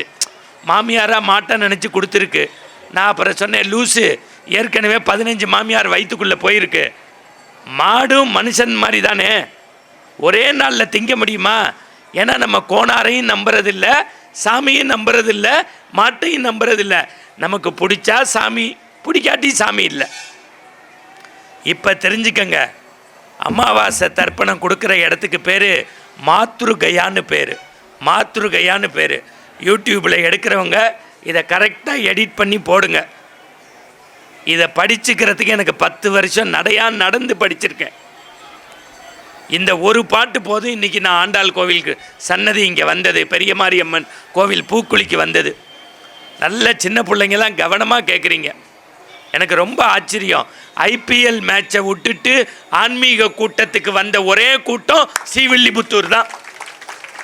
இதை விட ஒரு பெரிய சாதனையை நீங்கள் செய்ய முடியாது. பெருமையாக இருக்குது, கர்வமாக இருக்குது. பாரதி மாதிரி தேசம் உயர வேண்டுமெனில் தெருவெல்லாம் தமிழ் முழங்க வேண்டும். எங்கடான்னா ஸ்ரீவில்லிபுத்தூரில் முழங்குது. இப்போ நல்லா தெரிஞ்சுக்கங்க, ஆரியாம்பிகை காலடியில் இருக்கார், ஆதிசங்கரர் சிருங்கேரியில் இருக்கார். ஆரியாம்பிகை காலடியில் இருக்கா, ஆதிசங்கரர் சிருங்கேரியில் இருக்கார். இந்த அம்மாவுடைய உயிர் பிரிய போகுது. இதை ஞானத்தால் ஆதிசங்கரருக்கு தெரிஞ்சது. நேராக புறப்பட்டு வராரு. வீட்டுக்குள்ளே இந்த மாதிரி பெருங்கூட்டம். அம்மாவை தூக்கினார், இப்படி மடியில் கொண்டு வந்து போட்டார். 3 தடவை தடவி கொடுத்தாரு. அம்மாவினுடைய உடல்லேருந்து உயிர் பிரிஞ்சிருச்சு. ஆதிசங்கரர் வந்து அப்படி தாயை 3 தடவை தடவி கொடுத்தாரு. உயிர் பிரிஞ்சிருச்சு. நீங்கள் மறந்துடக்கூடாது, காவி உடுத்தி கமண்டலை எழுத்தினவருக்கு பந்த பாசம் கிடையாது. ஆனால் யாரை பற்றியும் அவர் கவலைப்படலை. அம்மாவை தூக்கிட்டு நேராக கொல்லைப்பக்கம் போனார். இன்றைக்கும் வசதியானவங்க அந்திம காரியங்களை கொல்லைப்பக்கமே செஞ்சுருவாங்க கேரளாவில். அப்படி ஞானத்தால் பெரிய குச்சி நெருப்பு மூண்டுது. இப்போ ஹோமம் பண்ணும்போது நம்ம என்ன சொல்லுவோம்? பூர்ணாகுதிம்போம். கேள்விப்பட்டிருக்கீங்களா? பூர்ணாகுதி நடக்க போது எல்லாரும் வந்துருங்கம்பாங்க. அதுக்கு தமிழில் சொல்கிறேன், நெருப்புக்கு போடுற படையல். நெருப்பு அக்னி பகவானுடைய பசியை போக்குறது தான் பூர்ணாகுதி. இப்போ ஆதிசங்கரர் என்ன பண்ணுறாரு? மறந்துடாதீங்க, பெத்த தாயை நெருப்பில் போட்டார். போட்டுட்டு அக்னிகிட்ட சொன்னார், துறவு போனதுக்கு எல்லாரும் ஒவ்வொன்றும் கொடுப்பாங்க. என்னைய 10 மாதம் சுமந்து பெத்த என் தாயவே போட்டேன்னு போட்டுட்டு கொல்லைப்பக்கம் ஓடுற தண்ணியில் போய் குளித்தார். குளிச்சுட்டு ஒரு பேனா பேப்பரை எடுத்தார். 5 பாட்டு எழுதினார். எத்தனை பாட்டு? 5 பாட்டு. சத்தமாக சொல்லுங்கள், எத்தனை பாட்டு எழுதினார்? 5 பாட்டு. அதுக்கு பேர் மாத்ருகா பஞ்சகம்னு பேர். பஞ்சுன்னா 5. இந்தியாவில் மாத்ருகயான்னு ஒரு இடம் இருக்குது. படகுல தான் கூட்டி போவாங்க. நடுவில் நிற்க வச்சு தர்ப்பணை வச்சு 64 பிண்டை வச்சு எள்ளு தண்ணி விடுவாங்க. ஒவ்வொரு மந்திரம் சொல்ல சொல்ல நம்ம கண்லேருந்து தண்ணி வரும். அம்மாவை நினச்சா ரத்தம் வரும். நான் ஷேக்ஸ்பியர் படிக்கிறேன், ஷெல்லி படிக்கிறேன், கம்பராமாயணம் படிச்சிருக்கேன், பெரிய புராணம் படிச்சிருக்கேன், திருக்குறள் படிச்சிருக்கேன். என் ஆயுஸ்லேயே படித்த உடனே கண்ணில் ரத்தம் வர்ற அளவுக்கு தண்ணி வந்த ஒரே அமர காவியம் எதுன்னா மாத்ருகா பஞ்சகம் தான். அடுத்த 5 நிமிஷம் அதை உங்களுக்கு தமிழில் சொல்ல போகிறேன். நீங்கள் உறைஞ்சி போனீங்கன்னா அதுக்கு நான் பொறுப்பு இல்லை. எழுதியவர் ஆதிசங்கரர். அம்மா செத்துட்டாங்க. 5 பிண்டை வச்சு தர்ப்பணம் கொடுக்குறார். எதுக்குன்னு தெரிஞ்சுக்கங்க. முதல் பாட்டுக்கான விளக்கத்தை தமிழில் சொல்கிறேன். தலைவாழை இலை போட்டாச்சு, இலையில தண்ணி தெளித்தாச்சு. ஐயா போடுற மெஸ்ஸில் போடுற மாதிரி இலை போட்டாச்சு, தண்ணி தெளித்தாச்சு, தொடச்சாச்சு. சனிக்கிழமை சுட சுட சோறு அன்னம் போட்டாச்சு. அதுவும் ஆண்டாளுக்கும் பெருமாளுக்கும் பிடிச்சது சனிக்கிழமை எள்ளு சோறு. எள்ளு பொடி தூவியாச்சு, நெய் ஊற்றியாச்சு. 24 வயசு பொண்ணு பிசைஞ்சா அப்படி ஒரு உருண்டையை எடுத்தா வாய்க்கிட்ட கொண்டு போய் வைக்க போகிறா. அவள் தோள் மேலே ஒரு கை இருந்துச்சு. யாருன்னு திரும்பி பார்த்தா இவளை பெத்த அம்மா. ராஜாத்தி சாப்பிடக்கூடாது கீழே போடு, ராஜாத்தி சாப்பிடக்கூடாது கீழே போடுன்னா. இந்த பொண்ணு கேட்டா, எனக்கு 1 வயசாக இருக்கும்போது ஸ்ரீவில்லிபுத்தூர் ஆண்டாள் கோவிலில் போய் சுற்றி காமிச்சிட்டு நந்தவனத்து துளசி மாடத்தை காமிச்சு கோவில் படிக்கட்டில் போய் ஒரு கிண்ணத்தில் பொங்க சோறும் மிளகு சோறும் வாங்கி என் பிள்ளைக்கு வயிறு ஜீரணமாகணும்னு ஊட்டினி இல்லை. அன்னிலேருந்து இன்னி வரைக்கும் எனக்கு பிடிச்ச சோறு எள்ளு சோறு தான். ஏன் புதுசாக வந்து இன்றைக்கி சாப்பிடக்கூடாதுங்கிற. இப்போ தான் முதல் பாட்டுக்கு விளக்கம் சொல்கிறாரு ஆதிசங்கரர். அதுக்கு இந்த அம்மா சொல்கிறா, ராத்திரி உன் வயத்தை டாக்டர்கிட்ட காமிச்சோம், கை பிடிச்சி நாடி பிடிச்சி பார்த்துட்டு சொன்னார், உன் வயிற்றில் கரு உண்டாயிருக்கு, புல்ல உண்டாயிருக்குன்னாரு. கல்யாணம் ஆகி 1 வயசுலேயே உனக்கு 1 வருஷத்தில் கரு வந்துருச்சு. மாப்பிள்ளைக்கு ஃபோன் பண்ணிட்டேன், மாப்பிள்ளையும் திருநெல்வேலியிலேருந்து வந்துக்கிட்டு இருக்காருன்னு அம்மா சொன்னான். நேத்தி வரைக்கும் உனக்கு பிடிச்ச சோறு எள்ளு சோறு, நேத்தி வரைக்கும் உனக்கு பிடிச்ச சோறு எள்ளு சோறு. அடுத்த 10 மாதத்துக்கு உன் வயிற்றில் இருக்க கருவுக்கு எள்ளு ஆகாது, அதனால நீ சாப்பிடக்கூடாது. இப்போ ஆதிசங்கரர் முதல் பிண்டத்துக்கு விளக்கம் சொல்கிறாரு. தாயே தாயே, உனக்கு பிடித்த ஒரு உணவை உன் உதடருகே கொண்டு செல்வாய், ஆனால் வயிற்றில் இருக்கும் எனக்கு ஆகாது என்று சொன்னவுடன் அப்படியே துறந்தாய் அல்லவா, அதற்காக இந்த பிண்டம் இந்த தர்ப்பணம்னு எழுதுகிறார். 2வது வரி, பெண்கள் நிம்மதியாக இருக்கிறது தூங்குகிற இடம்.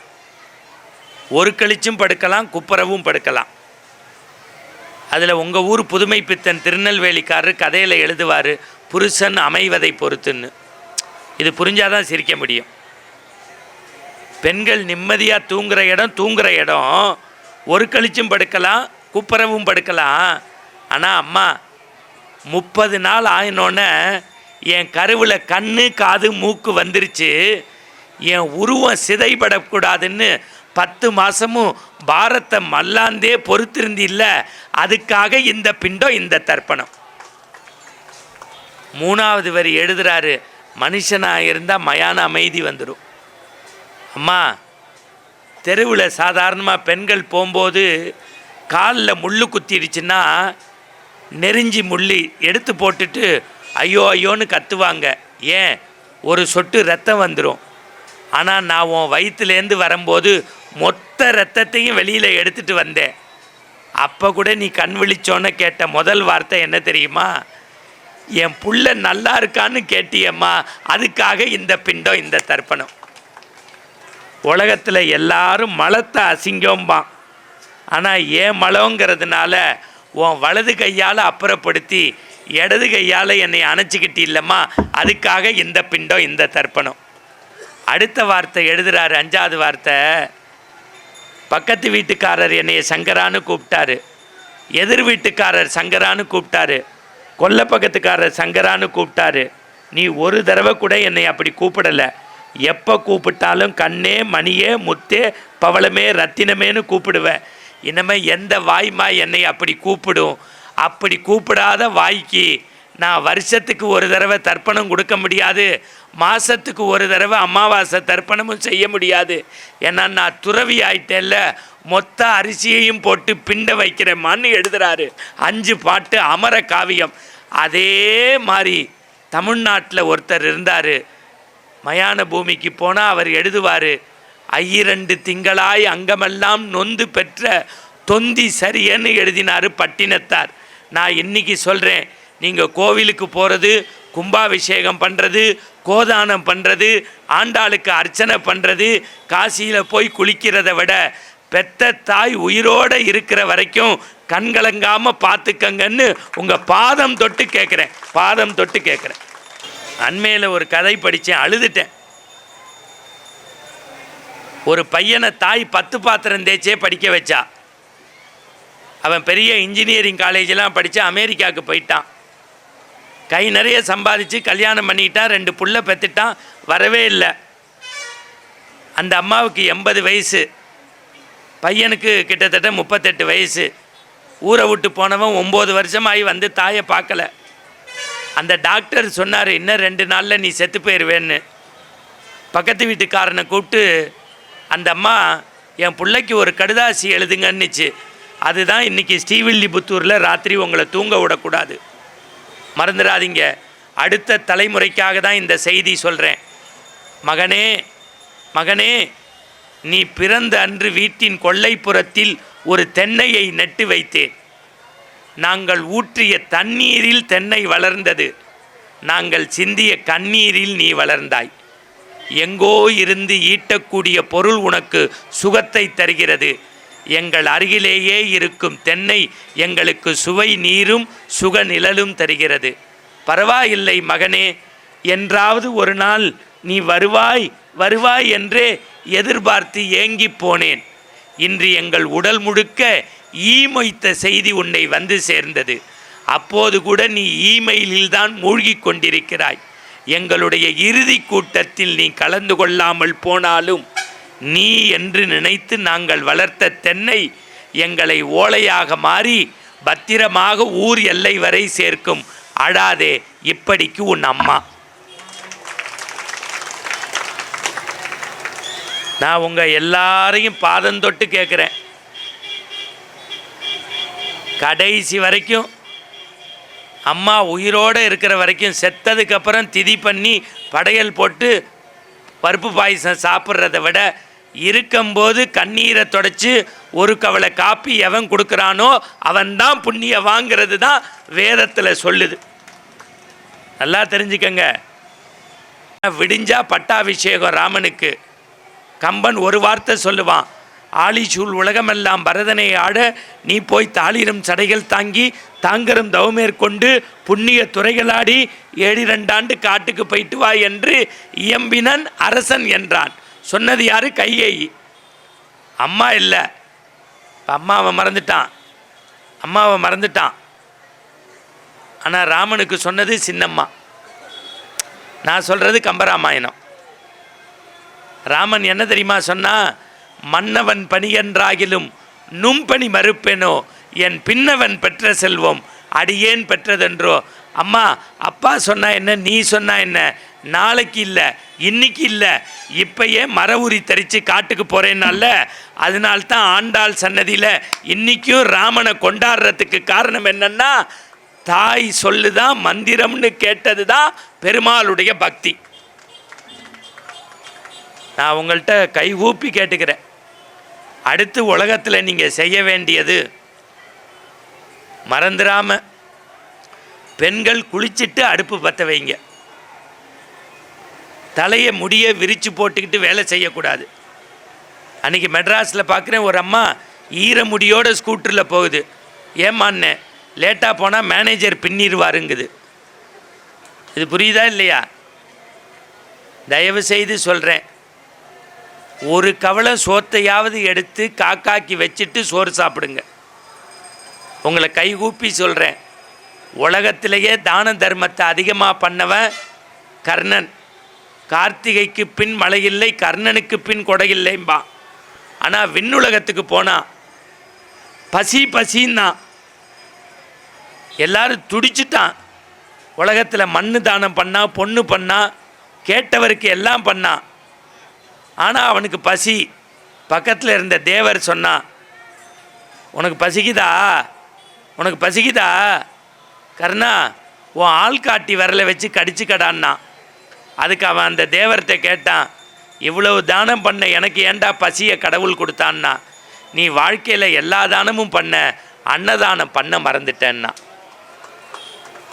அப்போ அவன் கேட்டான், இந்த கட்டை விரலை எடுத்து கடிச்சுக்கிட்டா எப்படிரா பசி போகும்னா. நீ கடி, பசி போகும்னா. 5 நிமிஷம் கடித்தான், பசி போயிருச்சு. ஏண்டான்னா, தினசரி பாரத யுத்தம் நடக்கும், 6 மணிக்கு மேலே சண்டை போடக்கூடாது. விளக்கு வச்சுட்டா, நம்ம பாட்டி உயிரோடு இருக்கும்போது சொல்லுவா தெரியுமா, விளக்கு வச்சாச்சு, வீட்டில் யாரும் அமங்கலமாக பேசாதீங்க, கொல்லை பக்கம் கதவை சாத்துங்க, வாச பக்கம் கதவை திறங்க, கைகால் கழுவி திருநீர் பூசி குங்குமம் வச்சு விளக்கேற்றி மகாலட்சுமி வர்ற நேரம்பா. ஆனால் இப்போ 6:30 மணிக்கு நம்மெல்லாம் விளக்க ஆஃப் பண்ணி ஒரு பெட்டிக்கு முன்னாடி உக்காந்து 6:30க்கு அழ ஆரம்பித்தோம்னா 11:30 வரைக்கும் அழுகிறோம். அன்றைக்கி நான் என் பொண்டாட்டிகிட்ட சொன்னேன், லூஸு, அவளாவது எபிசோடுக்கு 2 லட்சம் வாங்கிட்டு அழுகிறாடி, நீ மாதம் 300 ரூபா கொடுத்துட்டு அழுகிறேன்னு. நல்லா உண்மையா இல்லையா? மறந்துடாதீங்க, 6 மணிக்கு மேலே சண்டை போடக்கூடாது. கர்ண வீட்டு வாசலில் உட்காந்துப்பானா. இந்த பாரத யுத்தத்தில் போர் வீரர்கள் இருக்காங்கல்ல, எல்லாரும் தட்டை எடுத்துகிட்டு சாப்பாட்டுக்கு வருவாங்களாம். ஒவ்வொரு நாளைக்கு ஒவ்வொரு இடத்துல சோறு கிடைக்குமா. ஆனால் ஒரு வீட்டில் மட்டும் தினசரி சோறு போடுவாங்களாம். அதுதான் விதுரன் வீடாம். இந்த கர்ணன் எல்லாரும் ஓடி வரும்போது போர் வீரர்களை பார்த்து சொல்லுவானா, அதோ அந்த விதுரர் குடிசையில், அதோ அந்த விதுரர் குடிசையில், அதோ அந்த விதுரர் குடிசையில். சோறு போடுற இடத்த காமிச்சதுக்கே பசி போக்குதுன்னா ஸ்ரீவில்லிபுத்தூர் ஆண்டாள் கோவில் வாசலில் பார்த்தேன். அன்னதான கமிட்டின்னு அன்னதானம் போடுறவங்களுக்கு நல்ல ஒரு கைத்தட்டு கொடுக்கலாமே, பத்தாதே. 54 வருஷம் சமய சொற்பொழிவு. நான் பெரிய உங்களுக்கு மிரட்டி எதுவும் சொல்லலை. சாமி கோவிலுக்கு எப்படி போகணும், சமய சின்னத்தை ஏன் பூசணும், சாமிகிட்ட எதுவும் கேட்கக்கூடாது, தாய் தகப்பனை நல்லா வச்சுக்கணும். அதை விட ரொம்ப முக்கியம், ஒரு நாளைக்கு ஒரு புஸ்தகத்தையாவது உங்கள் பிள்ளைங்களை படிக்க சொல்லுங்கள். ஏன்னா சின்ன வயசில் நான் விளையாண்டுட்டு இருந்தேன். வீட்டுக்குள்ளே வந்தோடனே எங்கள் பாட்டி இப்படி படியில் உட்காந்துருந்தா. என்ன பாட்டி செய்கிறேன்னு? ஊசியில் நூல் கோக்குறேன்னா. இந்த ஜென்மத்தில் கோக்க முடியாதுன்னு. ஏண்டான்னா, ஊசி கீழே விழுந்து 3/4 மணி நேரம் ஆச்சு, நீ வெறும் நூலையே கோக்குறேன்னு. லூசு பையில் ஊசி எடுத்து கொடுறான்னு நான் கொடுத்தேன். காதை கொடுன்னா. எனக்கு விவரம் தெரியாது, ஏன் காதை கொடுத்தேன். ஓன் காதை இல்லைடா, ஊசியினுடைய காதைன்னா. ஊசிக்கு ஏது பாட்டி காதுன்னு? சின்னமாக ஓட்டை இருக்கு பேர், அதுக்கு பேர் காதுன்னா. அதுக்குள்ளே நூலை விட்டுக்கிட்டு எங்கள் பாட்டி சொன்னால், இந்த ஊசியினுடைய காதில் நூல் போனால் சட்டையின் கிழிசல் சரி செய்யும். ஊசியினுடைய காதில் நூல் போனால் சட்டையின் கிழிசல் சரி செய்யும்.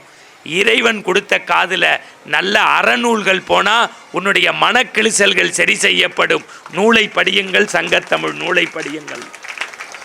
தயவு செய்து உங்கள் பிள்ளைங்களுக்கு Facebook, Twitter, YouTube, WhatsApp, iPhone எல்லாம் வாங்கி கொடுங்க. ஒரு நாளைக்கு 15 நிமிஷம் படிக்க சொல்லி கொடுங்க. பிள்ளைங்களுக்கு 7 நாள் பருப்பு பாயசத்தோடு சோறு போடுங்க. ஒரு நாள் பழைய சோறு போட்டால் தான் வறுமைனா என்னன்னு பிள்ளைக்கு தெரியும்.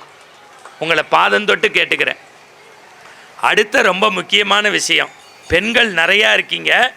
உங்களுக்கு ஒரு செய்தியை சொல்லி கொடுத்துட்டு அப்புறம் ஆன்மீகத்துக்குள்ளே போகிறேன். செய்ய வேண்டிய வேலையை செய்ய வேண்டிய நேரத்தில் சரியாக செய்யணும், இல்லைன்னா சிக்கல். அந்த பையனுக்கு வாடா வாடா, நீ மேலே வாடா, வா பாப்பா மேலே கூப்பிடு. அடேப்பா வா வா வா வா சீக்கிரம் வா. நல்லா எத்தனை உண்டு புள்ள பாருங்க. இதை விட ஆண்டாள் நாச்சியாரே வர மாதிரி இருக்குடா எங்களுக்கு. வாடா தங்கம், வாடா தங்கம். யார் கூட்டிகிட்டு வந்தா இந்த பிள்ளையா? ஓ, அது அதோட பெரிய பிள்ளையா இருக்குது. இவங்க அம்மா அப்பா யாரும் வந்திருக்கீங்களா? யார் வந்திருக்கீங்க? அம்மா அப்பா யாரும்? வாடா கிட்டக்கு வாடா. எங்கே இவங்க அம்மா அப்பா யாரும் வந்திருக்கீங்களா? நல்ல கைத்தட்டு கொடுங்க இந்த பிள்ளைக்கு. நல்ல பத்தாது.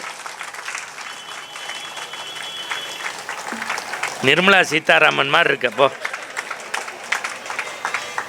இதான் ஈன்ற பொழுதில் பெரிது வைக்கும் தன் மகளை சான்றோன்னு என கேட்டதாய். நான் வேறு துண்டு வாங்கிப்பேன்.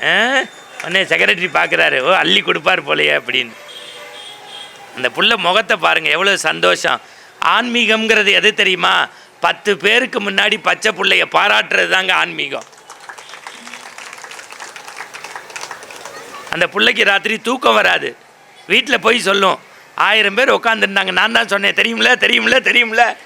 அவள் முகத்தை பாரு, ஐஸ்வர்யா ராயை விட அழகாக தெரியுதா. பிள்ளைங்களை சந்தோஷப்படுத்துங்க. குறைகளையே சொல்லி சொல்லி குட்டி காட்டாதீங்க. பிள்ளைங்களை தட்டி கொடுங்க. இப்போ பெண்களுக்கு ஒன்று சொல்கிறேன். நீங்கள் எல்லாமே கோவிலுக்கு போவீங்க, கும்பாபிஷேகம் பண்ணுவீங்க, வீட்டில் நிறைய சமைச்சு தான தர்மம் பண்ணுவீங்க. ஐயோ இந்த விளக்கு பூஜை எங்கள் ஊரில் பண்ணுவாங்க பாரு. எங்கள் ஊரில் பூக்குழி ஆடி மாதம்தான் நடக்கும். ஐயா உங்களுக்கு தான் சொல்கிறேன், ஆடி மாதம் வந்தால் எனக்கு கிடுகிடுத்து போயிடும்.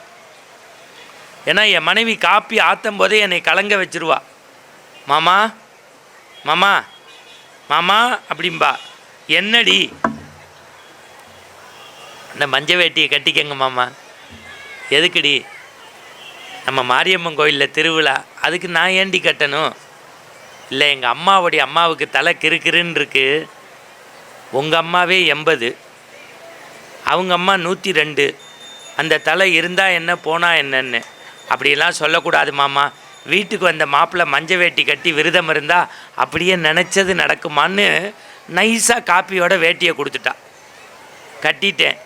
வேறு எதுவும் வேண்டியிருக்கேன்னு? அதெல்லாம் ஒன்றும் இல்லை மாமா, 8ஆம் நாள் திருவிழாவுக்கு உங்களுக்கு அழகு குத்துறேன்னு வேண்டியிருக்கேன் மாமான்னா. இது எதுக்குடின்னு? அட ஏன் மாமா என் தங்கச்சி எவனோ வந்து பார்க்குறான், வரனே அமையலை. மாப்பிள்ளைக்கு குத்தினா மச்சினிச்சிக்கு கல்யாணம் நடக்குமா? மாரியம்மன் கோவிலில் எவனோ குறி சொல்லியிருக்கான். வேறு எதுவும் வேண்டியிருக்கியான்னு. அதெல்லாம் ஒன்றும் இல்லை மாமா, கடைசி நாள் நீங்கள் நெருப்பு சட்டி எடுக்கிறதா வேண்டியிருக்கேன் மாமான்னா. இது எதுக்குடின்னு. என் தம்பி 12வது ஒரு 20 தடவை எழுதிட்டான் மாமா. நீங்கள் சட்டி தூக்கினீங்கன்னா அவன் பாஸ் பண்ணிடுவான் மாமா. தர்மபத்தினி வேறு ஏதாவது வேண்டியிருக்கியான்னு. இடுப்பில் வேட்டி, கழுத்தில் வேப்பலை மாலை, கையில் நெருப்பு சட்டி, நாக்கில் அழகு, வேறு என்னம்மா வேண்டியிருக்கேன்னு. 12ஆம் நாள் திருவிழாக்கு 15 அடியில் பூக்குழி போட்டிருப்பாங்க மாமா. நீங்கள் மிதித்து மிதித்து குதித்து குதித்து வந்தால் குடும்பத்துக்கு நல்லதான்னா. நான் சொன்னேன், நான் மிதித்து வரேன், நீ என்னடி செய்வேன்னு. அப்படிலாம் சொல்லாதீங்கோ, எங்கள் சொந்தக்கார லேடிஸ்லாம் வச்சு நீங்கள் அப்படி குதித்து வரும்போது ஓன்னு உழவ போடுவேங்கிறா. நல்ல பக்தி. செய்ய வேண்டிய வேலையை திருப்பி சொல்லுங்க, செய்ய வேண்டிய வேலையை செய்ய வேண்டிய நேரத்தில் சரியாக செய்யணும், இல்லைன்னா சிக்கல் தான். பாருங்கள், இத்தனை பேரும் சொல்லிட்டாங்க, சால்வை போட்டிருக்கணும். உங்களுக்கு நீங்களே ஒரு கைத்தட்டு கொடுத்துக்கோங்க. பெண்கள் எங்கே தவறுறீங்கன்னா இந்த டைம் மேனேஜ்மெண்ட்டு. இதே விஷயத்தை நான் அடையார் ஹோட்டலில் MBA படித்தவனுக்கு கோட்டு சூட்டும் எடுத்து மோட்டிவேஷன்னு பேசினேன்னா 3 லட்ச ரூபா போட்டுருவேன். இதே விஷயத்தை காவியை போட்டுட்டு சாமியார்கள் அப்படியே ஹோட்டலுக்குள்ளே நடத்துகிறோம். The man with scan comes to the palace hotel the management அப்படின்னு. உடனே நம்ம ஆள்கள் இங்கே இலவசமாக நடத்தும் போது தெரிய மாட்டேங்குது. இப்போ உங்களுக்கு புரிகிற மாதிரி சொல்கிறேன்.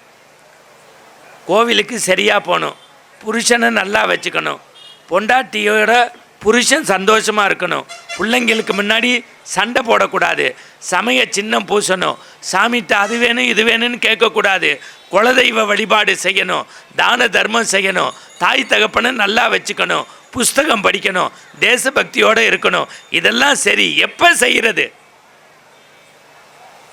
இப்போ உங்களுக்கு ஒரு கதை சொன்னால் பிடிக்கும். விடிஞ்சா எங்கள் வீட்டில் தீபாவளி. விடிஞ்சா யார் வீட்டில் தீபாவளி? யார் வீட்டில்? அடுத்த வீட்டு கதைன்னா நல்லா கேளுங்க. அதுலேயும் அந்த அம்மா அப்படிங்குது. எங்கள் அம்மாவும் மனைவியும் ஒத்துமையாக இருக்கிறது அப்போ தான். ஏன்னா ஜவுளி கடைக்கு போவாங்க. என் மனைவி ரொம்ப நல்லவ. ஒரு 9 மணி நேரத்தில் புடவை எடுத்துருவா. அந்த மேட்சிங் சட்டை இருக்குல்ல, ப்ளவுஸு, அதுக்கு ஒரு 3 நாள் எடுத்துப்பா. கடைக்காரன் கண்ணீர் விடுவான் சார். ஒரு 50 புடவையை எடுத்துருவா. இதை எடு அதை எடு, இந்த புட்டாவை அதில் வை. எடுத்துட்டு கடைசியாக ஒரு புடவையை எடுத்துட்டு அதை இப்படி மேலே போட்டு கடைக்காரன்ட்ட கேட்பா, ஏங்க ஏங்க இது எனக்கு நல்லா இருக்கா அப்படின்பா. நான் பக்கத்தில் லூஸு மாதிரியே நிற்பேன். கடைக்காரன்ட்ட கேட்பா, ஏங்க மேட்ச்சு சரியாக இருக்கான்னு. அவன் சொல்லுவான், மேடம் உங்களுக்கு மேட்ச்சே அமையலை, மேடம் உங்களுக்கு மேட்ச்சே அமையலைம்பான். எப்போ? நான் பக்கத்தில் நிற்கும்போது. வீட்டுக்கு வந்துட்டோம் ராத்திரி 10 மணி. ஐயா சத்தியமாக உங்களுக்கு தான் சொல்கிறேன். உள்ளே வந்தோடனே என் மனைவி அவ்வோக எடுக்கல அவ்வோக எடுக்கல. எங்க வீட்டில் வந்து சொல்கிறா, எங்கள் அப்பா அவளுக்கு அப்பாவான். எனக்கு டிரைவர் பேர் கிருஷ்ணன்னு பேர். என் டிரைவர் பேர். 8 மணிக்கு மேலே கூப்பிட மாட்டேன். சாப்பிட்டான்னா சங்கு சக்கரத்தை எடுத்துருவாங்க, அப்புறம் எனக்கு சங்கு ஊதிடுவாங்க. அதுக்காக ஐயா விழுந்து சிரிக்கிறார், நமக்கு சங்கு ஊதுறதுன்னா. நல்லா தெரிஞ்சுக்கங்க, ரஜினி மாதிரி பழசை மறக்காமல் இருக்க பஜாஜ் ஸ்கூட்ரு வச்சுருக்கேன். அதை உதச்சி நேராக டி நகருக்கு போனேன். இண்டியன் டெரேன்னு ஒரு கடை. நல்லா கேட்டுக்கங்கய்யா, 9120 ரூபா ஒரு பேண்ட்டு. அட எங்கள் அப்பா தானே என்னை படிக்க வச்சு உயர்த்தினார். வாங்கிட்டு வந்து 10:30 மணிக்கு வீட்டில் கொடுத்துட்டேன். இந்த பெண்களுக்கு ஒரு நல்ல பழக்கம் உண்டு. எந்த புடவையோ சுடிதாரோ மிடியோ நைட்டியோ போட்டால் கூட வீட்டில் இருக்கவங்கள்ட்ட காமிக்க மாட்டீங்க. எய்த்த வீட்டு அக்காட்ட போய் அக்கா நல்லா இருக்கான்னு கேட்பீங்க. அவன் நல்லா இருக்குன்னா தான் சோறு, இல்லாட்டி வறுத்து குத்திடுவீங்க. ஆம்பளைகளுக்கு ஒரு நல்ல பழக்கம் உண்டு. யாரும் இல்லாத போது ரூமுக்குள்ளே போய் தனியாக லூஸு மாதிரி பார்ப்போம். அங்கே ஒரு அக்கா சிரிக்குது. நம்ம வீட்டில் நடக்கிறத அப்படியே சொல்கிறான் இந்த பையன். ஏக்கா நல்லா தெரிஞ்சுக்கங்க. எங்கள் அப்பா ராத்திரி 10:45 பேண்ட்டை போட்டு அப்படி வந்தார். ஆள் போய் பேண்ட்டு பின்னாடியே வந்துச்சு. இப்படி பாதம் இப்படி இருந்துச்சு, பேண்ட்டு இப்படி இருந்துச்சு. என்னை பார்த்து கேட்டார், எப்படிப்பா இருக்குன்னாரு. நல்லா இருக்கு, 2 நாள் நீ போனீன்னா அம்மா பெருக்கவே வேண்டாம், அதுவே பெருக்கிக்கும். தெருவில் போனீன்னா முனிசிபாலிட்டி லாரியே வர வேண்டாம், குப்பையை அதுவே எடுத்துரும்னு. அதுக்கு பேர் என்ன? இப்போ பாருங்கள், ஒரு மோட்டிவேஷன், தன்னம்பிக்கையாக உங்களுக்கு சொல்கிறேன். நேர நிர்வாகத்தை, டைம் மேனேஜ்மெண்ட்டை நல்லா கேட்கணும். பாதத்துலேருந்து 1 இன்ச்சு கூட இருந்துச்சு. இதுக்கு பேர் ப்ராப்ளம்னு பேர். அதுக்கு உடனே சொல்யூஷன், பிரச்சனைக்கு தீர்வு. என்கிட்ட வந்து கேட்டார், இதுக்கு என்ன பண்ணணும்னாரு. 1 இன்ச்சு மடித்து தைச்சிருன்னு. எங்கள் அப்பாவுக்கு டெய்லரிங் தெரியாது. எங்கள் பாட்டி 90 வயசு, கண்ணு நல்லா தெரியும். அப்படி உக்காந்துருந்தா. எங்கள் அப்பா பேண்ட்டை எடுத்துக்கிட்டு ராத்திரி 11 மணிக்கு வந்தார். அம்மா, 10 மாதம் என்னை சுமந்து பெத்திய, விடிஞ்சா தீபாவளி, ப்ளீஸ் ஹெல்ப் மீ அப்படின்னாரு. அதுக்கு எங்கள் பாட்டி சொன்னா, போடா லூசு பெத்த லூசு பயலை. யார் பெத்தது? இவ தான். அவள் எப்படி சொல்கிறா பாடு. போடா லூசு பெத்த லூசு பயலை, விடிஞ்சா தீபாவளி, இந்திய தொலைக்காட்சிகளில் முதன்முறையாக. அதுக்கு அடுத்து என்ன? திரைக்கு வந்து புத்தம் புதிய திரைப்படம் திமிருன்னு அவள் போயிட்டா. எங்கள் அம்மாட்ட கேட்டா. எங்கள் அம்மா சொன்னால், விடிஞ்சா தீபாவளி, பலகாரம்லாம் செய்யணும் போயான்ட்டா. எங்கள் அத்தைகிட்ட கேட்டாங்க. அதிரடி விலை குறைப்புன்னு டி நகரில் நம்ம காசை நம்மளே கொடுத்து அடி வாங்கி சாமான் வாங்க அவள் போயிட்டா. குடும்பமே குப்புறப்படுத்திட்டோம். நான் ஆண்டாள் சாட்சியாக, பெரிய மாரியம்மன் சாட்சியாக நடந்ததை சொல்கிறேன். நம்புறது நம்பாதது உங்கள் விருப்பம். ராத்திரி 12:30 மணி எங்கள் அப்பா பார்த்தாரு. யாருடைய உதவியும் தனக்கு வேண்டான்னு சொல்லி எல்லாரும் தூங்கினோன்னே எமர்ஜென்சி லேம்பை போட்டு பேண்ட்டை எடுத்து ஒரு மடிப்பு மடித்து அப்படி வெட்டி ஊசியில் நூல் கோர்த்து எம்மிங் பண்ணி வச்சு படுத்துட்டார். 2 மணிக்கு எங்கள் பாட்டி பாத்ரூம் போன கிளவி சும்மா படுத்திருக்கலாம். கண்ணை கசக்கிட்டு 90 வயசாச்சு. அடுத்த வருஷம் தீபாவளிக்கு நான் இருக்கேனோ இல்லையோ, அந்த ஆத்தா அருள் 10 மாதம் நான் சுமந்து பெற்ற இல்லை, அவன் கேட்டு இல்லைன்னு சொன்னா எப்படின்னு யாருக்கும் தெரியாமல் லைட்டை போட்டு அவள் பங்குக்கு ஒரு மடிப்பு, ஒரு வெட்டு, ஒரு தையல் வச்சுட்டாங்க. 3:30 மணிக்கு எங்கள் அம்மா எந்திரிச்சு, கேஸ் ஸ்மெல் வருதுன்னு ஆஃப் பண்ணியிருக்கலாம். ஐயையோ, ராத்திரி 11 மணிக்கு என் புருஷன் கேட்டானே அப்படின்னு தாலி செயினை எடுத்து, கல்லானாலும் கணவன், புல்லானாலும் புருஷன், கணவனே கண்கண்ட தெய்வம்னு அவள் பங்குக்கு ஒரு மடிப்பு, ஒரு வெட்டு, ஒரு தையல் வச்சாச்சு. 4:30 மணிக்கு எங்கள் அத்தை எந்திரிச்சா. பாசமலர் சிவாஜி மாதிரி எங்கள் அண்ணன் வளர்த்தாரு, அவர் கேட்டு இல்லைன்னு சொன்னால் எப்படின்னு அவள் பங்குக்கு ஒரு மடிப்பு, ஒரு வெட்டு, ஒரு தையல் வச்சாச்சு. 5:30 மணிக்கு எங்கள் அப்பா சேவல் கூவி எந்திரிச்சு, ஜோதிகா குளிக்கிற இதய நல்லெண்ணெயை உள்ளங்கையில் ஊற்றி தலையில் வச்சு தேய்ச்சி, மீரா சிக்கக்காய் போட்டு குளித்து, தங்கப்பதக்க சிவாஜி மாதிரி பேண்ட்டை போட்டு கீழே பார்த்தா எங்கள் ஊர் பாட்டுக்காரனில் ராமராஜன் போட்டிருந்த ட்ரௌசரோட கேவலமாக இருந்தது. உங்களுக்கு என்ன நோகாமல் கை தட்டுவீங்க? எங்கள் அப்பா பேண்ட்டு ஸ்ரீவில்லிபுத்தூர் வரைக்கும் வந்து ட்ரௌசராகி சிரிப்பாக சிரிச்சிருக்கு. என் பணம் 9,127 ரூபா. இது ஒரே ஒரு கேள்வி தான். உங்கள்கிட்ட ஒன்று தான் சொன்னேன். செய்ய வேண்டிய வேலையை செய்ய வேண்டிய நேரத்தில் செய்யாமல் போனதுனால பேண்ட்டே ஸ்ரீவில்லிபுத்தூர் வரைக்கும் வந்து சிரிப்பாக சிரிச்சிருக்குன்னா, நம்ம செய்ய வேண்டிய வேலையை தள்ளி செஞ்சால் ஊர் நம்மளை பார்த்து சிரிக்கும், உலகம் நம்மளை பார்த்து சிரிக்கும். நான் உங்களை பாதந்தொட்டு கேட்டுக்கிறேன். சாமி கோவிலுக்கு போகிறது முக்கியம் இல்லை, சாப்பிட கொடுக்குற பிரசாத தொன்னையை கண்ட இடத்துல போடாதீங்க. கோயிலுக்கு கோடி கொடுக்கறத விட தொன்னையை குப்பை தொட்டியில் போடுறவங்களுக்கு தான் இந்த பெரிய மாரியம்மனுடைய அருள் கிடைக்கும். நம்ம வீட்டு குப்பையை அடுத்த வீட்டுக்கு தள்ளாதீங்க. பிளாஸ்டிக் பொருட்களை யூஸ் பண்ணாதீங்க. சாகிறதுக்குள்ளே ஒரு மரக்கண்ணையாவது வைங்க. தெருவில் போகும்போது எச்ச துப்பாதீங்க. அடுத்தவனுக்கு துரோகம் செய்யாதீங்க. இன்றைக்கி நம்ம கிடைச்ச 500 ரூபாய்க்கு கடவுளுக்கு நன்றி சொல்லுங்க. எய்த்த வீட்டுக்காரன் 1000 ரூபா கிடச்சிருச்சேன்னு வாயில் வயிற்றில் அடிச்சுக்காதீங்க. எனக்கு கிடைச்ச 500 ரூபா உலகத்தில் எல்லாருக்கும் கிடைக்கணும்னு வேண்டிக்கிறது தான் உண்மையான ஆன்மீகம். எல்லாம் சரி, இது ஆண்டாள் பிறந்த மண். இங்கே உலகத்துக்கே படியளந்தவன் கிருஷ்ணன். இங்கே தெருவெல்லாம் பால்கோவா கடை வச்சுருக்கீங்க. அவன் வாயை திறந்தா வெண்ணெயை திம்பான். உலகமே படிக்கிறதுக்கு பகவத்கீதையை தந்த கிருஷ்ணனுடைய ஒரு விஷயத்தை சொல்லி முடித்தாதான். நான் திருப்பி சொல்கிறேன், மற்ற இடத்துல காசுக்காகத்தான் பேசுகிறேன். இந்த ஊரில் தான் மனுஷன்களுக்காக பேச வந்திருக்கேன். இந்த நம்மால் ரெடி ஆகிட்டார் காளீஸ்வரன். கார் வச்சிட்டாரு, டிஃபன் வாங்கிட்டாரு, பால்கோவாவையும் வாங்கிட்டாரு, பணத்தோட பிரேஸ்லெட்டையும் உள்ளே வச்சுட்டாரு. பரவாயில்ல, அடுத்த வருஷம் வாங்கிக்கிறேன். அவர் சொல்கிறார், நாங்கள் கவர்லேயே வெறுங்கவர் தான் உனக்கு வைக்கலாம்னு இருக்கோம். உங்கள் ஊரே உள்ளம் கவர் கல்வன்க. எனக்கு அந்த கவர் பவர்ஸ் இல்லை, உங்களையெல்லாம் கவர் பண்ணி பேசணும்னாரு செக்ரட்டரி. ஏன்னா முதல் நாள் திருவிழா.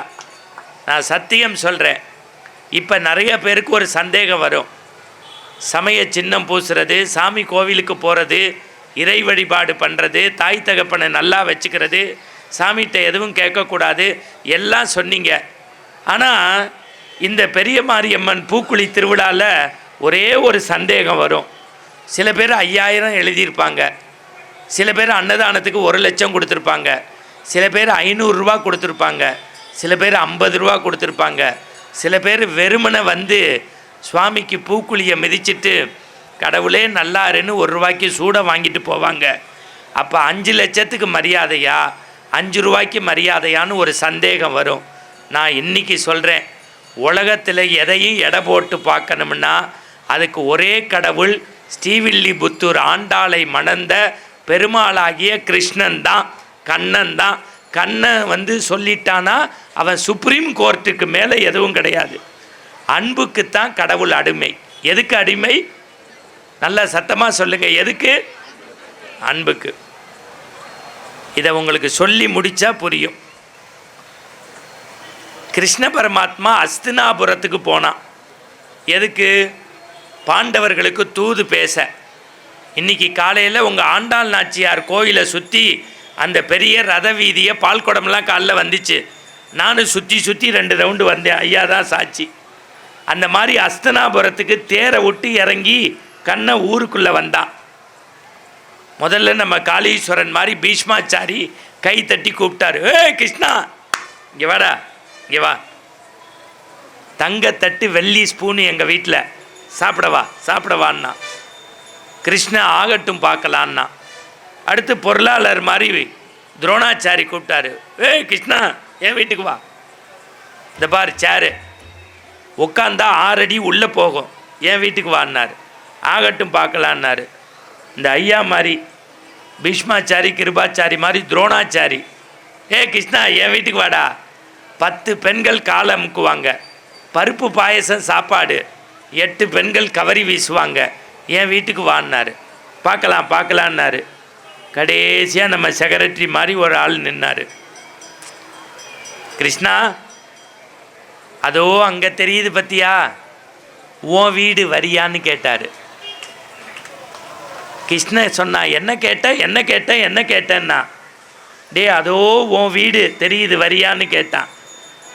அதுக்கு கிருஷ்ணன் பீஷ்மாச்சாரி கிருபாச்சாரி துரோணாச்சாரியாரை பார்த்து சொன்னா, ஸ்ரீவில்லிபுத்தூரில் எனக்குன்னு ஒரு வீடு இருக்கும்போது நான் அடுத்த வீட்டில் தங்கினா ஊர் என்னைய கிண்டலாக பேசும், என் வீட்டுக்குள்ளே போகிறேன்னு போனான்.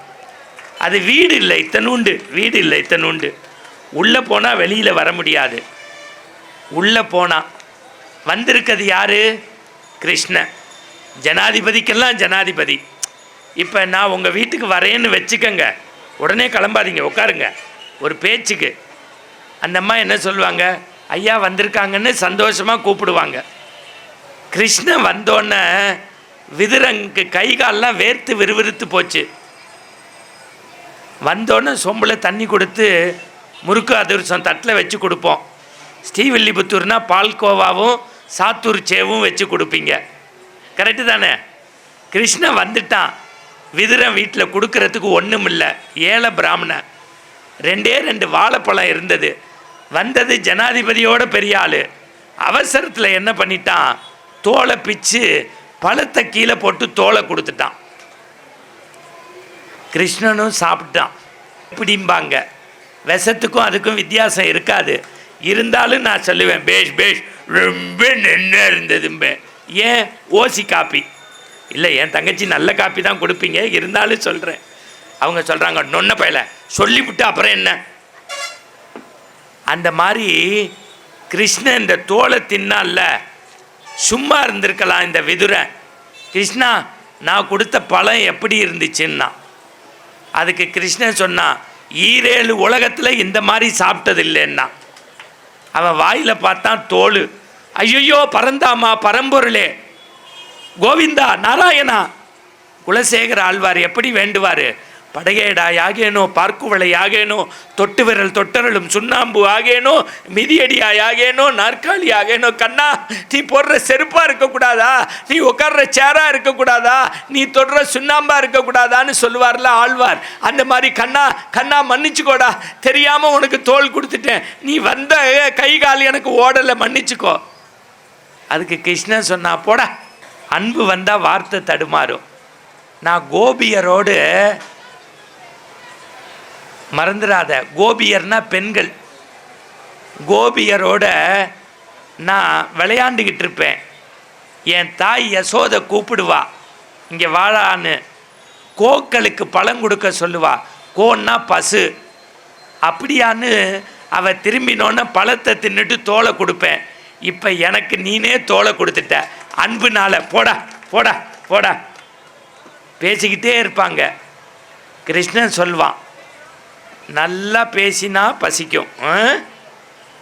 கலீஸ்வரன், நல்லா பேசினா பசிக்கும், நல்லா கேட்டாலும் பசிக்கும், நல்லா பேசினாலும் பசிக்கும். இப்போ கிருஷ்ணனும் விதுரனும் பேசிக்கிட்டே இருந்தாங்க. நேரம் போனதே தெரியல, நேரம் போனதே தெரியல. கிருஷ்ணன் சொன்னான், எனக்கு பசிக்குதுன்னா.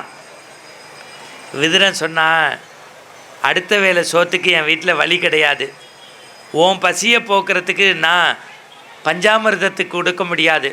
ஒன்றே ஒன்று, ராத்திரி 9 மணி ஆச்சுன்னா உப்பில் கஞ்சி போட்டு குடிப்பேன், நீ குடிக்கிறியான்னா. கிருஷ்ணன் சொன்னான், அதுதான்டா அமிர்தமாக இருக்கும், கொண்டு வாடான்னா.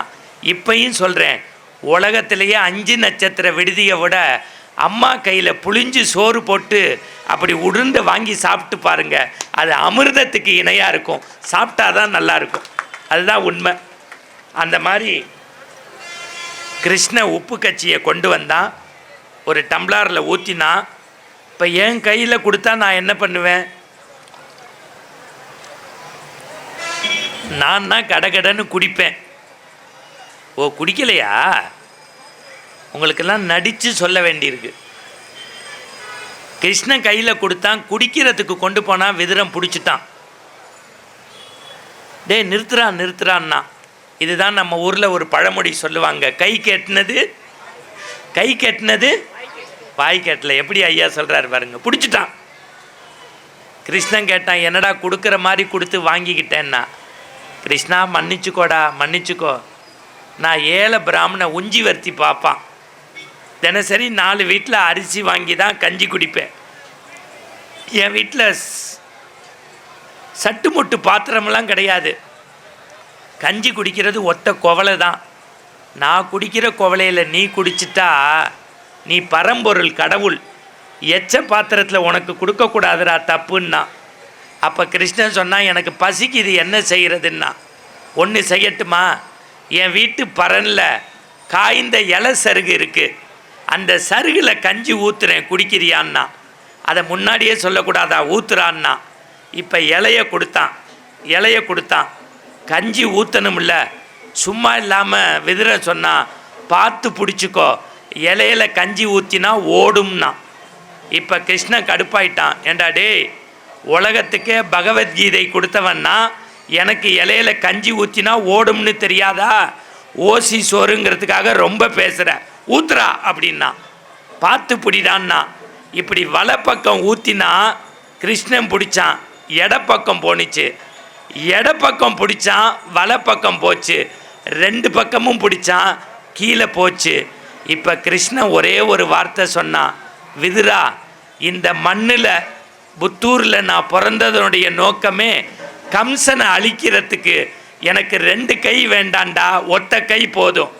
கம்சனை அழிக்கிறதுக்கு எனக்கு 2 கை வேண்டாம், ஒத்த கை போதும். உன்னுடைய குடிசையில் அன்பான உப்பு கஞ்சியை குடிக்கிறதுக்கு 4 கை இருந்தாலும் பத்தாதரா.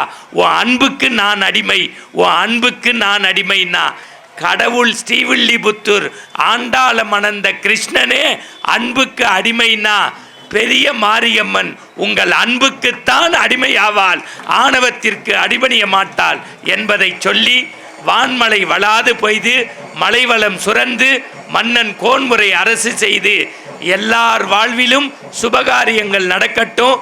10 நாள் நிகழ்ச்சிக்கு வாங்க. அடுத்த ஆண்டு அம்மன் அருள் இருந்தால் கூப்பிடாமலே வருவேன். அவர்களுக்கும் விளம்பரதாரர்களுக்கும் கமிட்டிக்கும் கை தட்டி நன்றி சொல்லி விடைபெறுகின்றேன். நன்றி, வணக்கம். ஓம் சாந்தி.